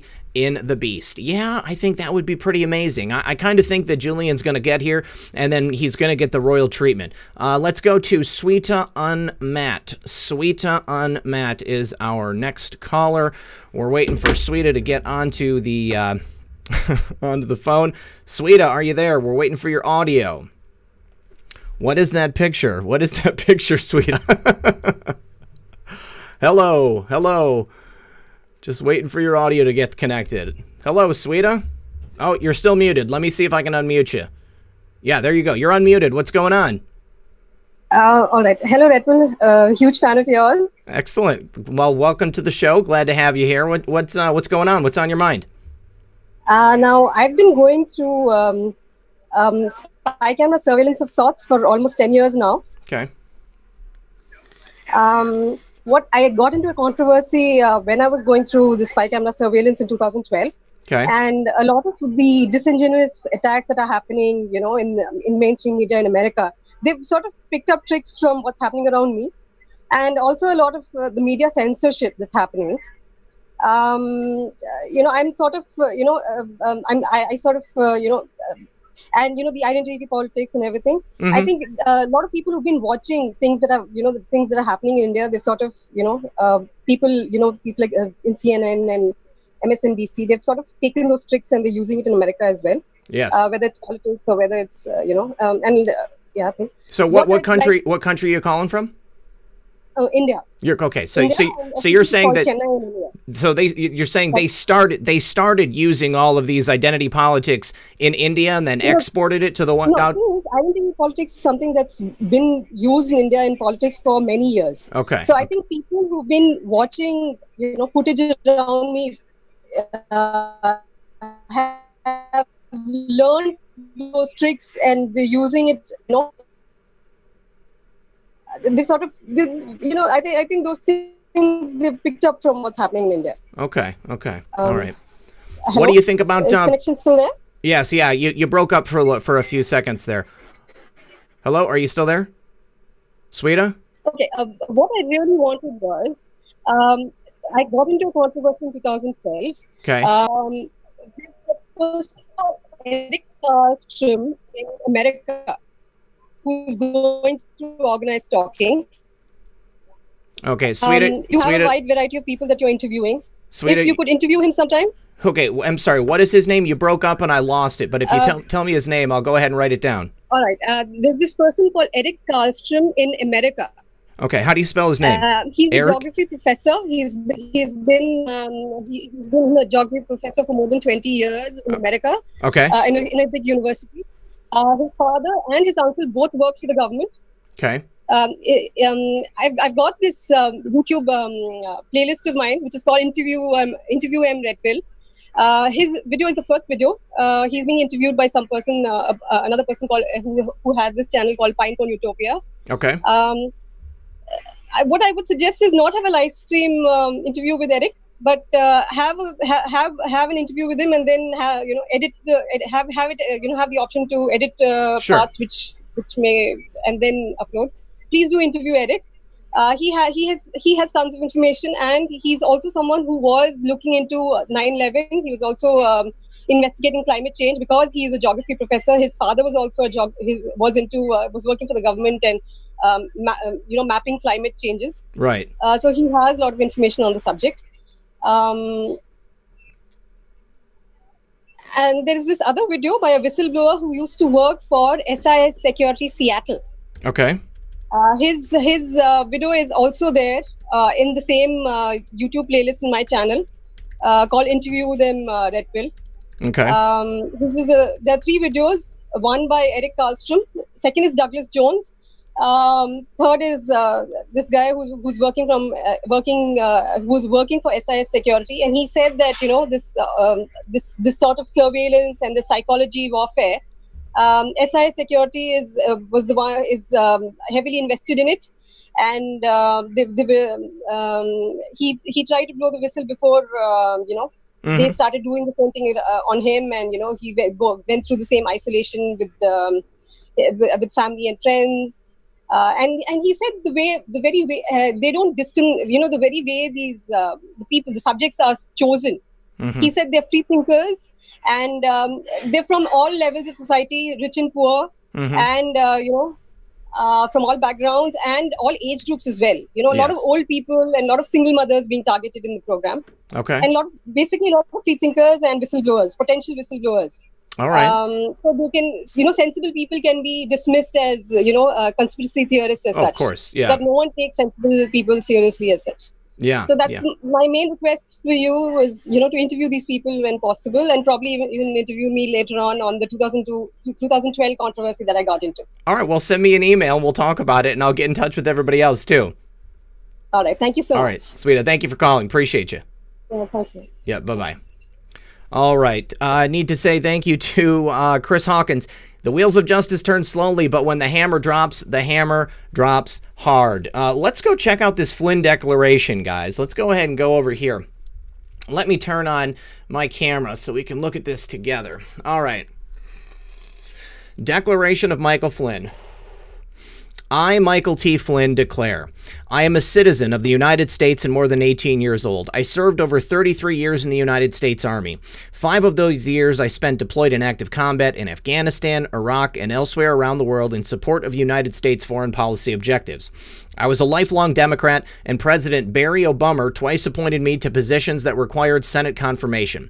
In my final military assignment, I served as the head of the Defense Intelligence Agency until September 2014. On December 1st, 2017, reiterated on December 8th, 2018, I pled guilty to lying to agents of the FBI. I am innocent of this crime, and I request to withdraw my plea. In December 2016, while I was working on then-President-elect Trump's transition team, I received a letter from the FARA unit of the Department of Justice. In that letter, I learned that the FARA unit sought information about that work from my former business, the Flynn Intel Group, did for a company called Innovo BV that related to Turkey. I responded to seeking out respected counsel who were known and respected FARA lawyers. I chose Rob Kellner and his colleagues at Covington and Burling, the same law firm that Eric, what's his last name? He was the former Attorney General under Barry. Let's see. I respond seeking counsel. I chose Rob Kellner. I met with Covington lawyers on several occasions about FIG's FARA issues. I gave them the information they requested and answered their questions truthfully. The most important instruction I gave them was to be precise. On January 20th, 2017, I entered office as the President's National Security Advisor. 4 days later, FBI Deputy Director Andy McCabe asked me if I could meet with a couple of FBI agents at the White House. I agreed. While I was willing to oblige Deputy Director McCabe by meeting with a couple of agents on the 4th day of the new administration, I was extremely busy and only had a limited amount of time to give them. I tried to answer their questions as best I could during that brief meeting before again moving on to a schedule packed with new presidential and national security requirements. I was an intelligence officer for 33 years. Since 1981 and throughout my military and government career, I have held the highest level security clearances our government provides. When FBI agents came to the White House, I did not lie to them. I believe I was honest with them to the best of my recollection at the time. And it goes on and on. It says that he is embarrassed and angered by the furor that erupted in the press. He resigned as National Security Advisor. His resignation was in the best interest of the country and the president. Kellner basically did not treat him right. They incorrectly filed his FARA filings. They re-examined his emails, and it shows that Kellner and his Covington Burling did not do him right. In late August 2017, he and his wife were in Rhode Island. They arranged a phone call, a 15-minute phone call. There was a development regarding a conflict of interest. It goes on and on and on. You guys, I'm going to go ahead and leave a link to this script so that you can read the whole thing. And there you go. Now it's in there. And let's go ahead and bring in a next caller. Denise is on the line next. While we're waiting for Denise to get her microphone working, Chumley73 says, "Hi, John. I've been a fan of yours for years. Is it true you were the original host of The Gong Show before Chuck Barris when he was in The Clowns in America?" Chumley, I can answer that for you. John was not the original host of The Gong Show. He filled in on The Gong Show one time. He was only on a single episode of The Gong Show. You can find that on YouTube. Denise, still waiting for you to get your phone on. Your microphone on. Let's see. So we've got a total in this Flynn Declaration of 12 pages. Denise, how are you? I'm good, thank you. How are you? I'm doing well. Doing well. What's on your mind? Well, I missed John. I wanted to wish him a happy birthday and also to tell him that I also have been self-isolating for years. Mm-hmm. In fact, I'm quite upset that I'm now joined by loads of other self-isolators. You know, it's nice being a bit unique. I like being a hermit. But yeah, I love him. He's so funny. He is a great man. On the subject of Assange, there are people still demonstrating free Assange and Assange has done nothing, etc., etc. He's still saying that he doesn't want to go to the USA. He's frightened to go to the USA. He's going to spend the rest of his life in jail if he goes to the USA. That's what's coming out, what he's saying. I don't know whether it's a double bluff from him or what. But that's what's coming out from there. And apart from that, I hadn't got really a lot else to say, except I love John Burb. I think he's funny. He's so funny. He'll be back. He is a crack up every time that he's here. I'm so bummed that he can only stay for an hour, but it's his birthday. He's in high demand today. Like I said, I think that was the third or fourth program that he was going to be on after he was here. So I tried to start a couple minutes early just so I could get a few extra questions in, but regardless, thanks for calling in, Denise. I appreciate it, and I'm looking forward to the next week. We'll see what happens in the Flynn case. I think there's going to be some big movement. Yeah, and Boris is back in the office on Monday. Oh, good. How's he doing? He's doing good. He's on top form, apparently, and fighting fit, and he's going back into the office on Monday. He's taking up the reins again. Did he say, or did they announce what medicine he took?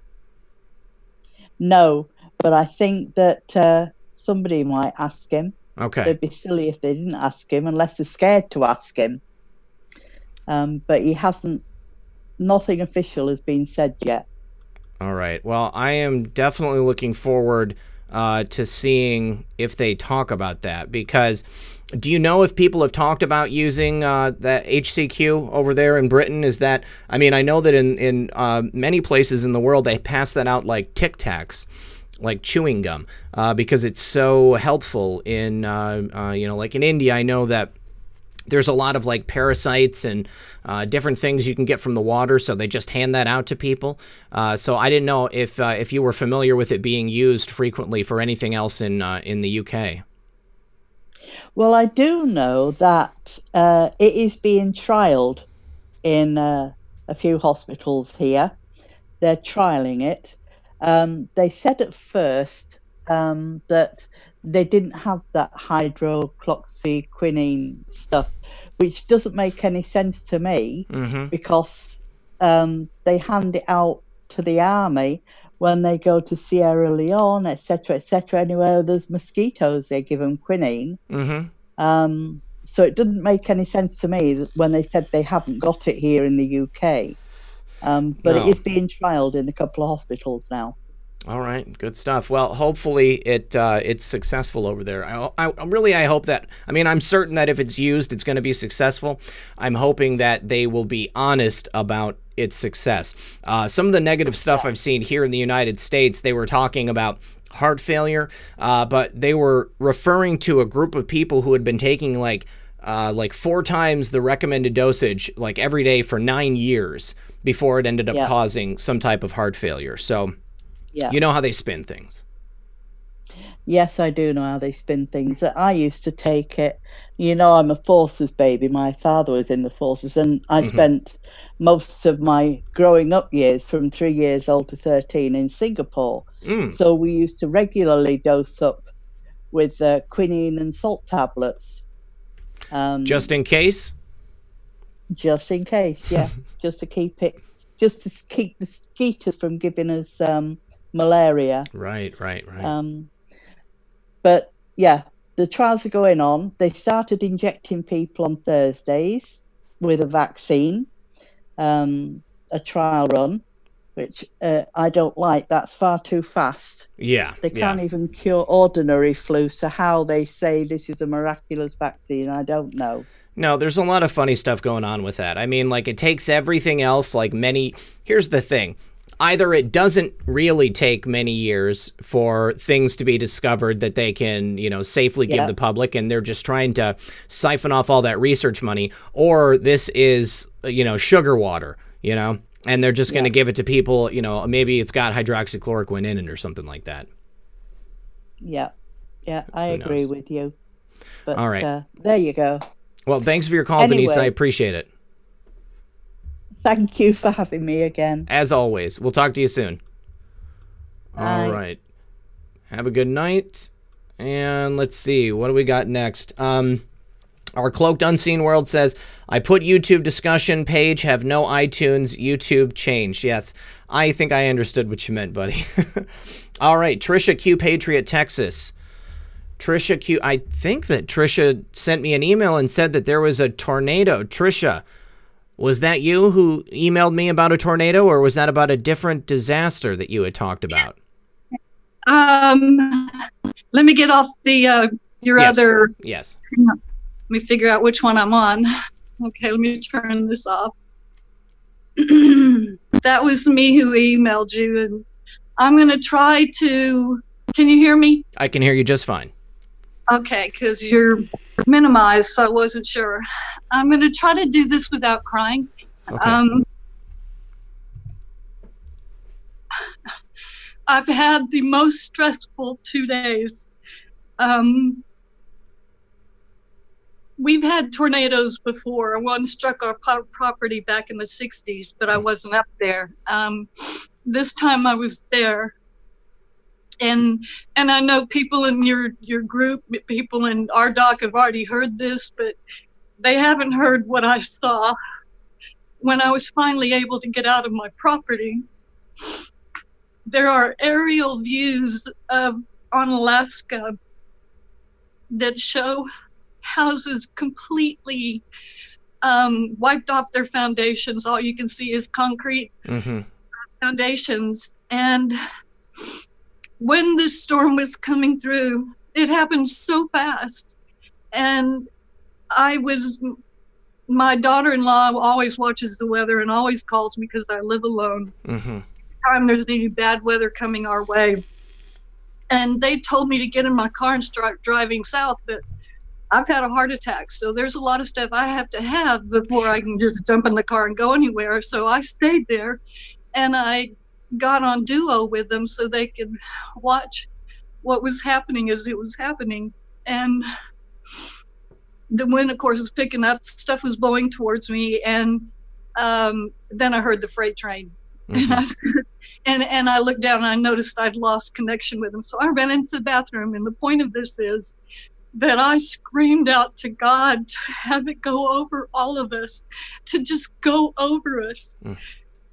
And those houses that were flattened across from me, across from Kickapoo Creek, were directly in the line of the tornado that just went over my house.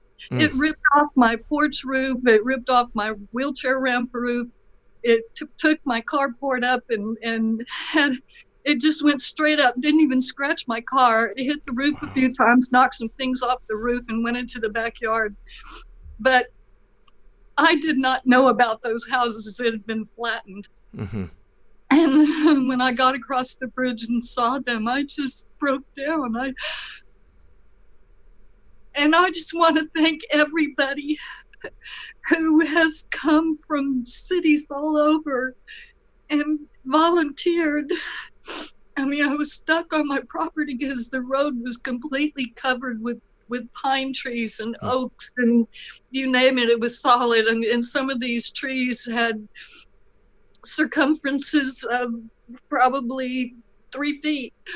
And I mean, they were just, I mean, our diameter or whatever. They were huge trees, and man, they cleared it so fast.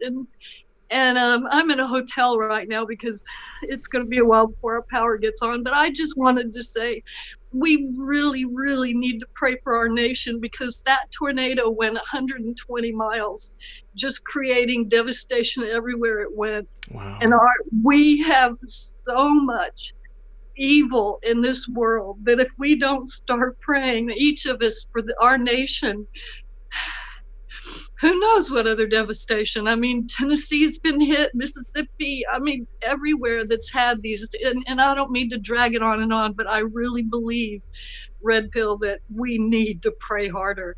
And so many of us believe in prayer that we really need to. I mean it. I'm sorry for crying. It's okay. It's okay, Tricia. You know, I mean, I obviously, I completely agree with you. I mean, I would like to specifically pray for you and everybody else down there that's been affected by this. But I mean, I don't think it's any mistake that President Trump, since he's come into office, there have been more natural disasters to occur during the time of his administration than generally happen in, you know, a full 10 years at a time. I mean, he's only been in there just under 4 years, and we've already had, you know, like the 3 or 4 largest hurricanes we've ever had on records here in the United States, anywhere in the world. We've had extreme tornadoes happening. We've had a couple of the biggest wildfires anybody has ever seen. You know, there was obviously that big fire down in Australia, but specifically here in America, there's been a lot going on. So, you know, I tend to think that it's not a coincidence. I think there is some activity behind it. So there's absolutely nothing wrong, and it's very helpful, you know, for people to band together and to pray. Obviously, we want to help everybody get through this difficult time, but we want to make sure that something terrible doesn't happen, something even worse. You know, and I hope that you don't feel guilty about, you know, praying for the tornado to go over you and then, you know, somebody getting hit, because the thing about it is, you know, I mean, it's going to go where it needs to go. OK, you know, I mean, like, whatever the cause, you know, whatever the path, unfortunately, you know, it's a luck of the draw. And I'm sure that people are going to be OK. I know that some people did lose their lives. Is that right? Yes, they're still finding bodies. They're still missing kids. I mean, there's they're still uncovering things. My road was hit especially hard. That's why my power is not. Most of Alaska has their power, but I'm on. I've got a Livingston address, but I'm, you know, I pay on Alaska school taxes and stuff. So I'm just across the creek from the city proper, or the town proper. It's just a small town. And yeah, I was hoping the power would be on tonight, but man, those guys, people from all over, I don't know where all they're from, but everybody just bands together, you know. And so we've got all the volunteers. They just, there was a lightning storm coming in tonight, so there was no way they were going to finish. Sure. And that's another thing, you know, I don't need rain right now. I've got holes in my walls or my house. But at any rate, I wanted to say, back to Trump, he's uncovering the evil. The high evil forces are being attacked right now. They know they're losing, so they're going to hit as far as they can. Absolutely. And that's what's happening all over the world, because the world is trusting in what Trump is doing. They're waiting to see what's going to happen for us, so that they will know that it can happen for them. And they have hope. That's why they're fighting back in their countries. Absolutely. So I don't want them to lose that hope, and I don't want us to not be praying for each other and for the nation as a whole. Yeah, Yeah. And, I mean, this transcends national boundaries, you know? I mean, this is one of those times. I mean, we're talking about people across the entire globe. My chat is an excellent representation of that, you know? So, I mean, like, each of us has pride in our own national sovereignty. We all need to, you know, pray for the protection of our individual countries. But, you know, as a people, you know, as humankind, I mean, this is global. This is worldwide. You know, evil knows no boundaries or national, you know, lines. These people are everywhere. So we're all fighting at the same time. Right. And thank you, Red Pill. I know that the team is praying, and I am not the best at praying, but yeah, I'm not. I'll leave that for somebody who's better with words, and maybe you can say a prayer for our nation too. All right. Well, we'll do that together at the end of the show. I appreciate you calling in, Trisha, and I'm glad that you're okay. Thank you very much. You're very welcome. Thank you. Have a good night. Okay. All right, everybody. Please remember to pray for Trisha. Remember to pray for everybody who is affected by that tornado. Yes, not Alaska, on Alaska, Texas. Thank you for saying that. Anon is going to be the next caller. Let me see. Azure Sky says, Santa Surfing had a screen capture of Fauci arrest warrant. Did you hear about this? I have the Supreme Court also. Please, Azure Sky, tweet me about both of those things. If there is an arrest warrant for Fauci, I mean, I guess I would be suspect if he's not arrested and there is the warrant that is out there. I would love to see them both. I got Twitter right here. I will look for it. Tag me. And, you know, suspect if he's not arrested and there is the warrant. Anon, we need you to mute the stream. Hang on, I'm going to unmute you. Are you there, Anon? Yep. What's up, brother? How are you? Yeah, I had to reinstall Zoom for some reason. Sure. Anyway, I think we spoke on New Year's. Okay. On the New Year's show. I remember your name. Okay. So I just wanted to give my perspective a little bit on this situation. As you know, I got a crash course in ritual sacrifice by the elites in Oklahoma City. Yes, I remember. Okay. So when this whole thing started, I, like many of us, immediately had the red lights go off that, all right, we're in a 9/11 type mass ritual sacrifice type situation, right? And you know, I saw all the telltale signs, like the Kobe Bryant sacrifice, and you know, on and on. You know, the London Olympics, and goes on and on as far as the red flags that this is a ritual sacrifice. But I watched a video today that really articulated the finer points of the initiation ritual. It's called The Characteristics of an Initiation Ritual. Okay. By Truth Stream Media. I'm familiar. I subscribe to them. Yeah. Yeah. So it lays out, the isolation and purification periods and things that are required of a ritual that we're all participating in. I don't think they share the same perspective that you and I share on the events that are taking place right now. Right. But my perspective is that this virus was supposed to be the ritual, the mega ritual, right? And that's what they were all hinting at. And I believe that there was a white hat version of this virus released sometime in November throughout the states, and I believe that for several months, and it's borne out with the fact that, with the antibody testing, right, that it's been spreading. So what I want people to understand is that the white hats understood this was the ritual and prepared for it. And what we're going through is a mass ritual, but the initiation itself is going to be into the realms that Q has told us about. I was wondering if that's where you were going to go. Yeah. Right. It's not, they're using the same mind control, the same ritualistic pattern that was laid out for this ritual, but the revelation on the other side of it is the new world. The revelation that we're going to get is not the new normal that Gates and Fauci are telling us about. Absolutely. Yeah, I mean, it's kind of like the same idea of considering our favorite Anon as a psyop in and of itself, but not a psyop against us, a psyop for us against them. Right. Yeah. Right. So I just wanted to share that. Like, everybody should think about the fact that, I mean, I know people are confused, and that's an element of the ritual, is to have your psychology looking inward, to examine what's happening around you. Yeah. And and I think that's evidenced by all the things that are taking place, and have faith that, the other side of this is like no ritual we've ever participated in.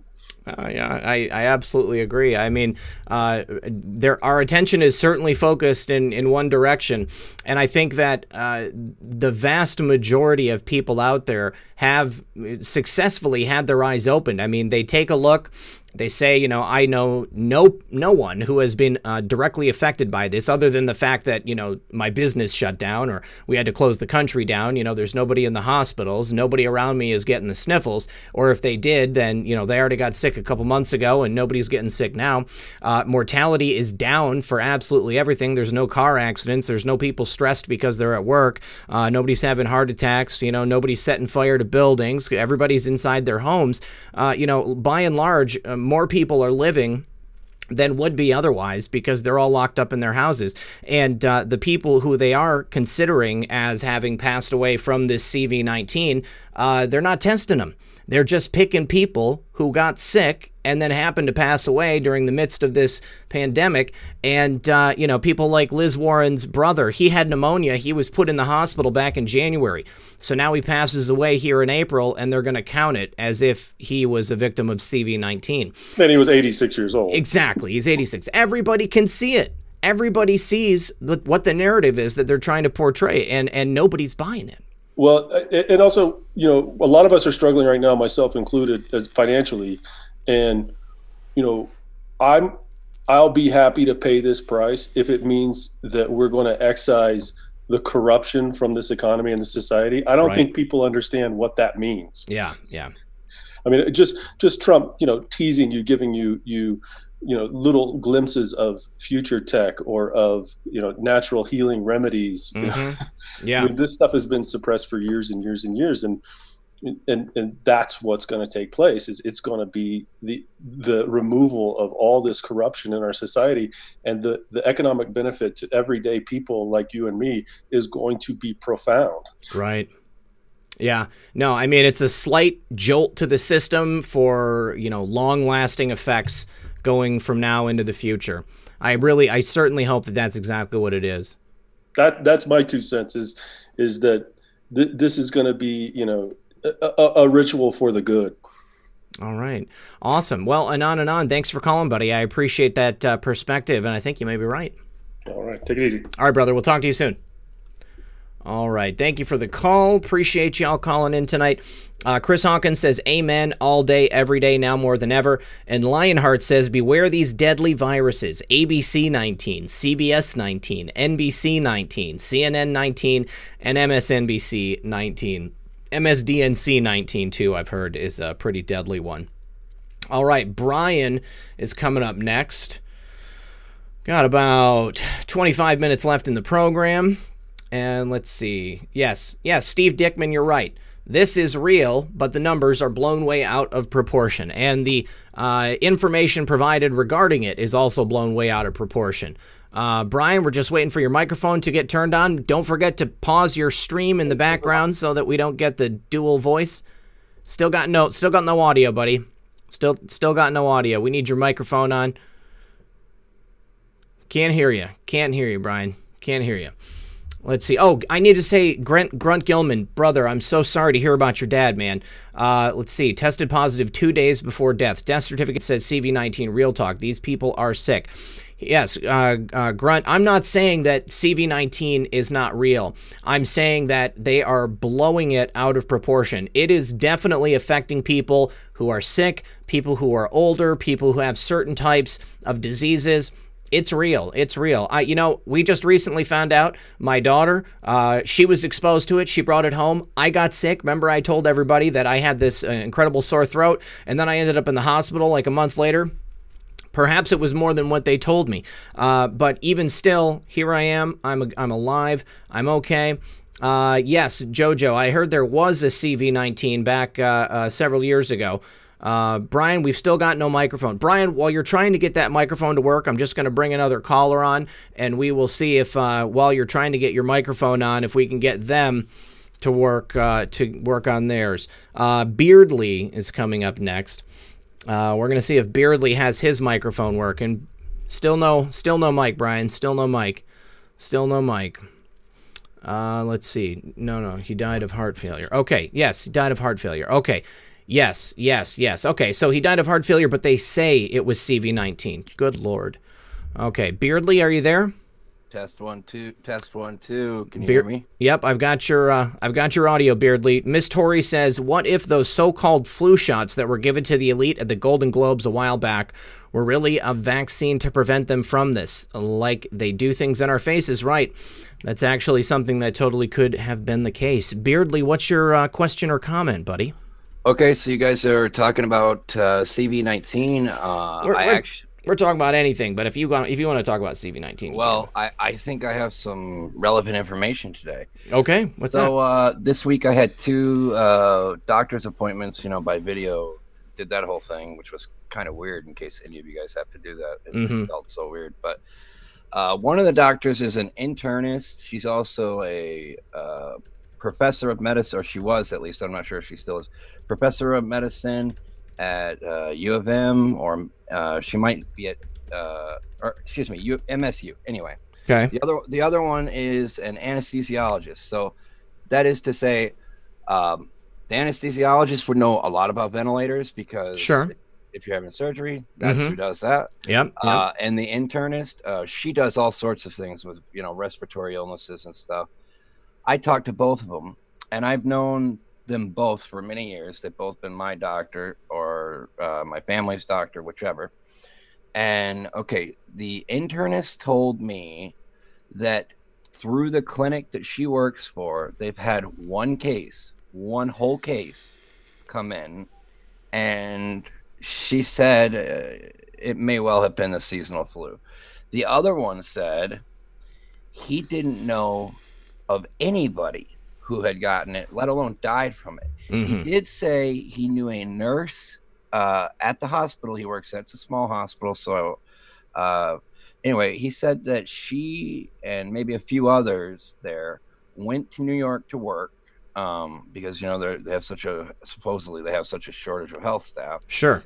They got sent back pretty quickly. One of them did come down with a virus. Not sure if it was CV19. I did ask him, did that nurse see anything to do with children being rescued or anything like that? Oh. He had no clue what I was talking about. Okay. Yeah, that was the same thing I got when I talked to my my contact in the NYPD. Yeah, it seems like that was disinformation. It was meant to, make us all hopeful, and then when we find out it's not true, a huge portion of the movement loses morale. Kind of like, there was all those people coming out with the 10 days of darkness decodes.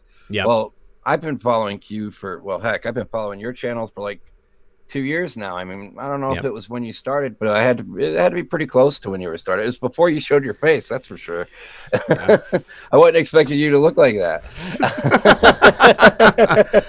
November 2018 was my first video about Eric Swalwell.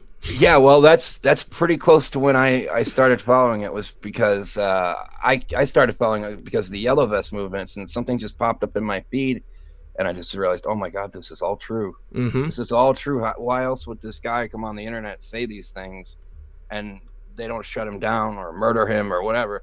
Like, if I knew the things that Q knew, and I came online in 2017 and started posting them, I feel certain I would have disappeared, or become Seth Rich.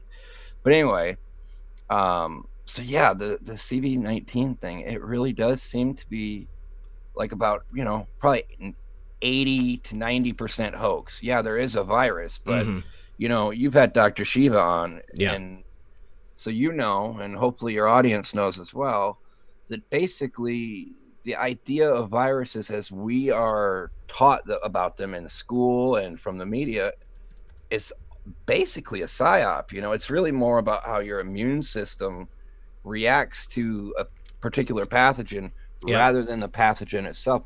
I found that fascinating. Well, you know, I don't know how old you are, Beardley, but I just was saying this on the show the other day. When I was a kid, if somebody was sick, you went and your parents had you hang out with them. Somebody's got the chicken pox, you go and, you know, play with them. You want to get it so then you can gain immunity to it, you know? My parents did that to me. That's how I got the chicken pox. Yeah, I never had it ever again. Never had to get a vaccine either. Yeah, I mean, totally. I 100% remember that. And I was actually saying the other day, just as a joke, you know, why don't we, you know, we'll all congregate. We'll go to a nice big sports thing, you know, football game or maybe a UFC match. That'd be more my speed. And we'll all get it together and we'll all be fine. You know, we'll get some hydroxychloroquine. They'll sell it at the vending stand. And we'll all be all right. Well, the story where I told that tale, in Sweden, they're approaching herd immunity. They never shut the country down. Everyone has gotten exposed to it, and they've got 1/10 of the cases there. They've got, you know, they have like half the population of New York City. They've got 1/10 the cases. They never shut the economy down. They never destroyed their businesses. Everybody's still working. Brian, go ahead and mute. We'll mute you until it's your turn, buddy. Everybody's fine. They got herd immunity. Everybody's going to continue on. The economy's going to continue on, and it's just no big deal. Okay, they could have done that here in America. They could have done that everywhere else. But let's be honest. They would have crucified President Trump. Okay, they would have pilloried him in front of everybody from here to Washington, D.C. And then they would have said, yeah, every single case that ever popped up, President Trump, this person's life is on your hands. So President Trump was between a rock and a hard place, especially when Fauci and Birx came to him and told him that 2.2 million people were probably going to just, you know, expire if he didn't do something about it. I agree, and not to take up too much time because I know you got Brian on the line here. By the way, Brian, my name's Beardley, and you make me look like an amateur there, dude. But all right, Beardley. Well, thanks for your call, brother. I appreciate it. Yeah, man. God bless, and great show. Thanks, brother. God bless. We'll talk to you soon. Take care. Peace. Bye-bye. All right, Brian, we got your microphone working. Buddy, go ahead and unmute the call. Hold on. It's still muted. Okay, you're unmuted now. I unmuted you. Are you there, Brian? Well, did that do it? That did it. We got it working. Good stuff. Were you looking up directions? Were you looking up directions? You can't hear me? Let's see. I know what I could do. I could, well. Yeah. If you're going to have to change, you have to turn on your speakers. Mute. No, mute is going to mute your channel. No, now you are muted. No, it's not going to work. It's not working, Brian. Okay, so you've got to have your speakers. You got to have your. Can you hear me now? I can hear you now. Can you hear me? No. See, you've got to have your speakers set to whatever your speakers are, Brian. And I can't tell you the directions here. I'm gonna put you back in there. Look at the directions on your phone, okay? Listen here. I'm gonna put you back in there, Brian. Brian, can you hear me? Can you hear me, Brian? Back in there. Look at the directions on your phone. Okay. So, Brian, I can't. So you're on a delay. What you've got to do is you've got to mute the stream, but leave the audio on your computer so that you can hear me through the Zoom call and not through the YouTube stream. So I'm gonna just you're gonna have to go ahead and mute the stream on YouTube. But can you hear me? Can you hear me? Can you hear me, Brian? Can you hear me? Can you hear me? By the host. No, can you hear me? Can you hear me? Can you hear me? All right, Brian, we're going to put you back into the waiting room, okay, until you get your you got to have the stream muted, but you've got to be listening to me through the Zoom call. So however that works on your computer, I don't know. Let's go ahead and go to Carl to Go, good friend of the program. Carl to Go, you're coming up next. Our Cloaked Unseen World says, solution, it's on my discussion page after Tesla quotes. 2 songs, story miracle happened to me. If enough people at the same time sung Imagine, it will end the deep state. Robin E. Anderton says, just heard April 24th, 2020, the Luciferians. There you are. Hey, what's up, Carl? Just one second. Tonight have a demonic ceremony to commemorate welcome the arrival of the Antichrist. Planned for this date, countdown for the last 1,000 years. Yes, this is a sacrifice season that we're in right now. Son of a Green Card says, they let everyone out of the psych ward in the hospital nearest to me for make room for the CV. Total BS. I know 2 of the nurses that are passed because they are laid off. Oh, wow. Casey Anon says, Step 1, pardon General Flynn. Step 2, appoint General Flynn as director of the FBI. Step 3, get your popcorn ready. I sure hope that happens. And Lionheart says, good night, Red Pill 78 Patriots. God bless. Where we go one, we go all. Trump 2020, App Store, Trump 2020. Trump 20. Oh, and there's a sword in there, too. Carl, what's going on, buddy? Hey, it's a long time no see. I just wanted to buddy, say where hi. you been? Hanging out here, and for some reason you're not letting my virtual background pop up, but that's all right. Oh, I don't know, man. It's Zoom. It's Zoom that's not picking it up. If you go to settings and then go to no, I just practiced on you know, I opened up my own little thing and it was there just a second ago on my other one. But anyway, did the lighting change? No. No. Okay. It's just this. I don't know. It doesn't matter. No worries. So I wanted to talk to you about the invisible enemy, because this has been, you know, every time Trump says the invisible enemy, it's always, you know, the double meanings. Mm-hmm. You know, we know he's talking about, you know, for the, you know, those that are asleep, it's the virus. Mm-hmm. Those that are awake, you know, which invisible enemy is he referring to? Sure. Yeah. You know, is it the deep state? You know, is that one of the references because they are invisible? Mm-hmm. You know, they wear masks, or is it the interdimensional entities that, you know, interact amongst us and we have no clue about it? Right. You know, and the other thing that's been popping up on Twitter a lot are all the military helicopters flying overhead all across the United States, all across the world. Mm-hmm. You know, so we know a lot of stuff is going on behind the scenes, right, which is one of the main reasons why we have this. I believe we have the lockdown. You know, Trump wouldn't have put us in the lockdown if he didn't have something big that he could work on in the background. So I mean, I've definitely thought that was a distinct possibility. You know, I mean, the longer it goes on, the more I'm wondering, you know, how long does it take? I mean, what is it exactly that they have to do? I mean, I will tell you that I know about certain things taking place around the United States that make me think there's still time. You know, I don't think that it's over, but, you know, I don't know. I guess I'm just waiting to see what happens. You know, I went from thinking that I knew what was going to happen to basically now knowing that I really don't know what's going to happen. I mean, I can speculate all day, but I mean, whatever. You know, I'm kind of along for the ride now. Thank you, President Trump. I'm just waiting for somebody to pull that trigger. Oh, yeah, yeah, it's. I was with you, you know, trying to figure out what's going on, and all of this. It's like the children that you know drove me to tears and just ripped my heart out. You know, and then I had the realization that, you know, they're putting this information out now. We're all getting, you know, tidbits of it, but it's not time. It's not time for us to react to it. Sure. Yeah. You know, This is 3 months, 6 months, 2 years down the line that, you know, that we've got to sit here and suffer, you know, knowing what's going on and not being able to do anything about it. So, you know, I think it's part of the awakening process. But really, I mean, come on, what is your intuition on the invisible enemy? Which ones do you believe?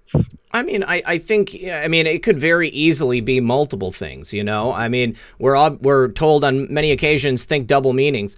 You know, I mean, at its face, I believe that he is just referring to the deep state. I mean, we've got what is essentially an invisible enemy that unleashed this sickness, you know? I mean, it's, you know, who is it? Is the Chinese, you know, in concert with the deep state? Or, you know, is it just the elements of the people who hate Trump across the globe? You know, are they working with interdimensional beings or, you know, things that we can't see? You know, I mean, I don't know. What's up, honey? How you doing? Do you get to carry her around like a baby? Does she let you do that? Oh yeah, all of them. They love it. When I was walking around with one of them the other day and just all curled up in my arms.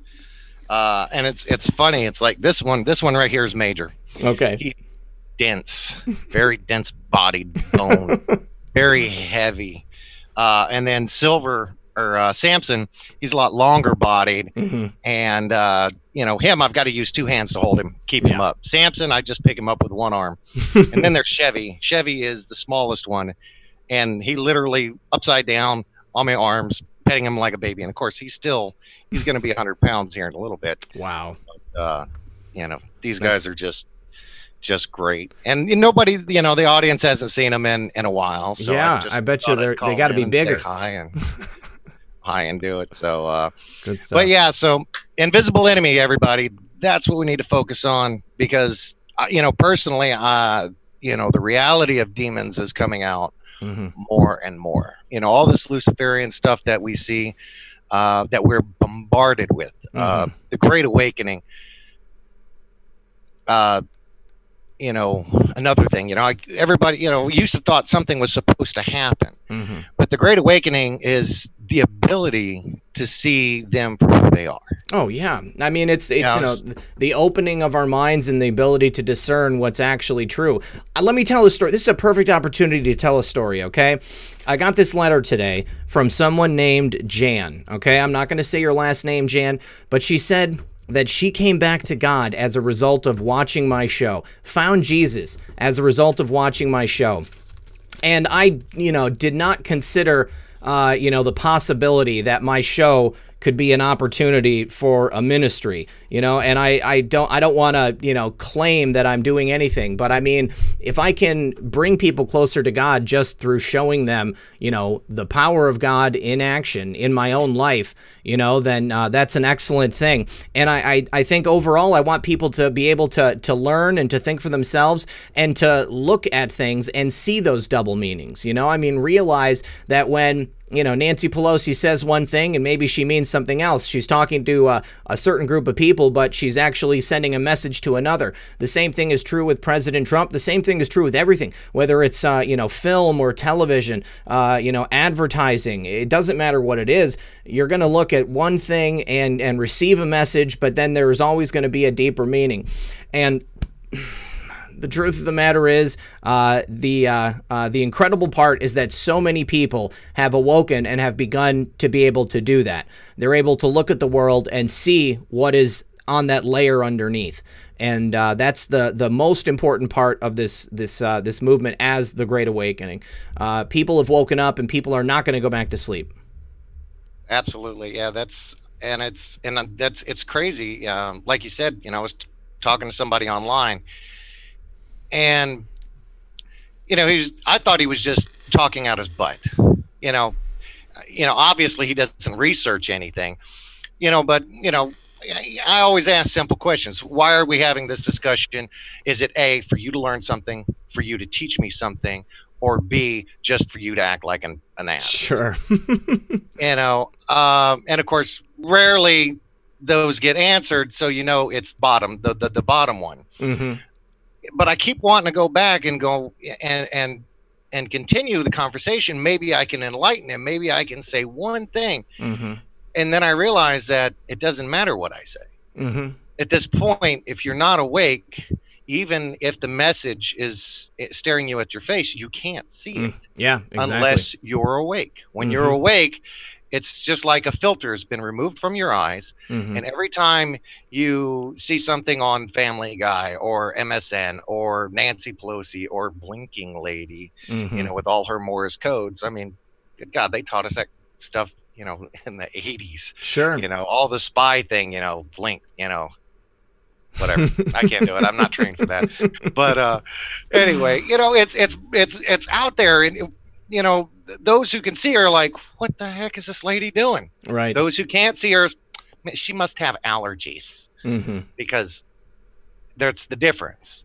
You know, those who automatically want to create an excuse for the obvious aren't awake enough to the point that the filter is still there. When the filter is gone, it's no longer well, that could just be allergies. Or, you know, it also goes to the line where everybody is trained to disbelieve anything they see online. Sure. You show up a photo, oh, that's fake. Well, did you look at the photo? I don't need to. I saw something on it. Mm-hmm. Did you research the photo? I mean, pause it, look at it, pick out a couple details, show me, or, you know, discern whether it's true or fake. Get your head out of that bag, you dog. No, you're not getting those. There you go. Well, listen, Carl, buddy, we got 3 minutes left, and I got a couple things I wanted to show off, too. So I appreciate you calling in, buddy. God bless, and we'll talk to you soon. All right, love you guys. Thank you, Wheezy Girl. Thank you, Baby Yoda, and thank you, God bless you, Red Pill, and your wife and your girlfriend. Peace, brother. My wife and my girlfriend. Oh, yeah, future wife, girlfriend. Sorry. All right. So I want to say thank you to Patriot Teresa for sending me, the girlfriend, and Methods this shirt right here. It says, "Who is," and there's some bats, and then you turn around the other side, and it says, "Bat SH star T crazy 2020," and there's rolls of toilet paper. If you guys want to get your own shirt, then you can go to www.gonebatshitcrazy.com. I'm going to put it into the link right there. I thought that was pretty funny. Gone, BATSHITCRACY.com. Okay, so there is that for Patriot Teresa and her t-shirts. I want to say thank you again to Jan B for that very kind letter and for the other stuff that you sent me. I appreciate you. Also, Walls Wonders from, what did they say? They were from St. Louis? St. Louis, handmade in St. Louis. Look at this. They made me a Where We Go One, We Go All candle, and it smells like coffee. It's delicious. I love it. And then one more from Jim Norman, his book, The Annihilation Virus. It's available on Amazon, both in paper and in Kindle form. He self-published it. Before you get upset, that's the reason it's on Amazon. It's not for lack of trying. He tried to get it put out other places, but it's difficult to have a book published if you are a person who just started writing. But it looks like a great book. I'm going to read it. We're going to talk about it. Jim might come on the show. Who knows? We're going to go ahead and see what we can do. You know, I think that's all I've got for you tonight, guys. We hit the midnight hour. Chris Hawkins, last one, says, "Invisible enemy, multiple meanings, the biggest Lucifer's influence, bringing the light inside of us, Jesus. This time most have right now needs to be dedicated largely to your personal relationship with your Father in heaven." Let's take a look. Is Chris on the line? Because I was hoping he could lead us in prayer. Okay, well, Chris isn't here, you guys. Please, everyone, I want you to do me a favor. Just get real quiet, close your eyes, and pray for everyone in Texas that was affected by that tornado. Pray for everybody who still has not had the opportunity to wake up. Most importantly, pray for our president and pray for the Team 17 team and the job that they're doing, because we're so close to setting the country free. I love you guys. Good luck. God bless. Son of a green card. If you want to show the pups, I don't mind. They are in your DM. Well, we'll show them tomorrow, buddy. Thanks, you guys. I appreciate you. Got to walk the dogs and go pay attention to Real Red Pill Girlfriend. All right, we'll talk to you soon.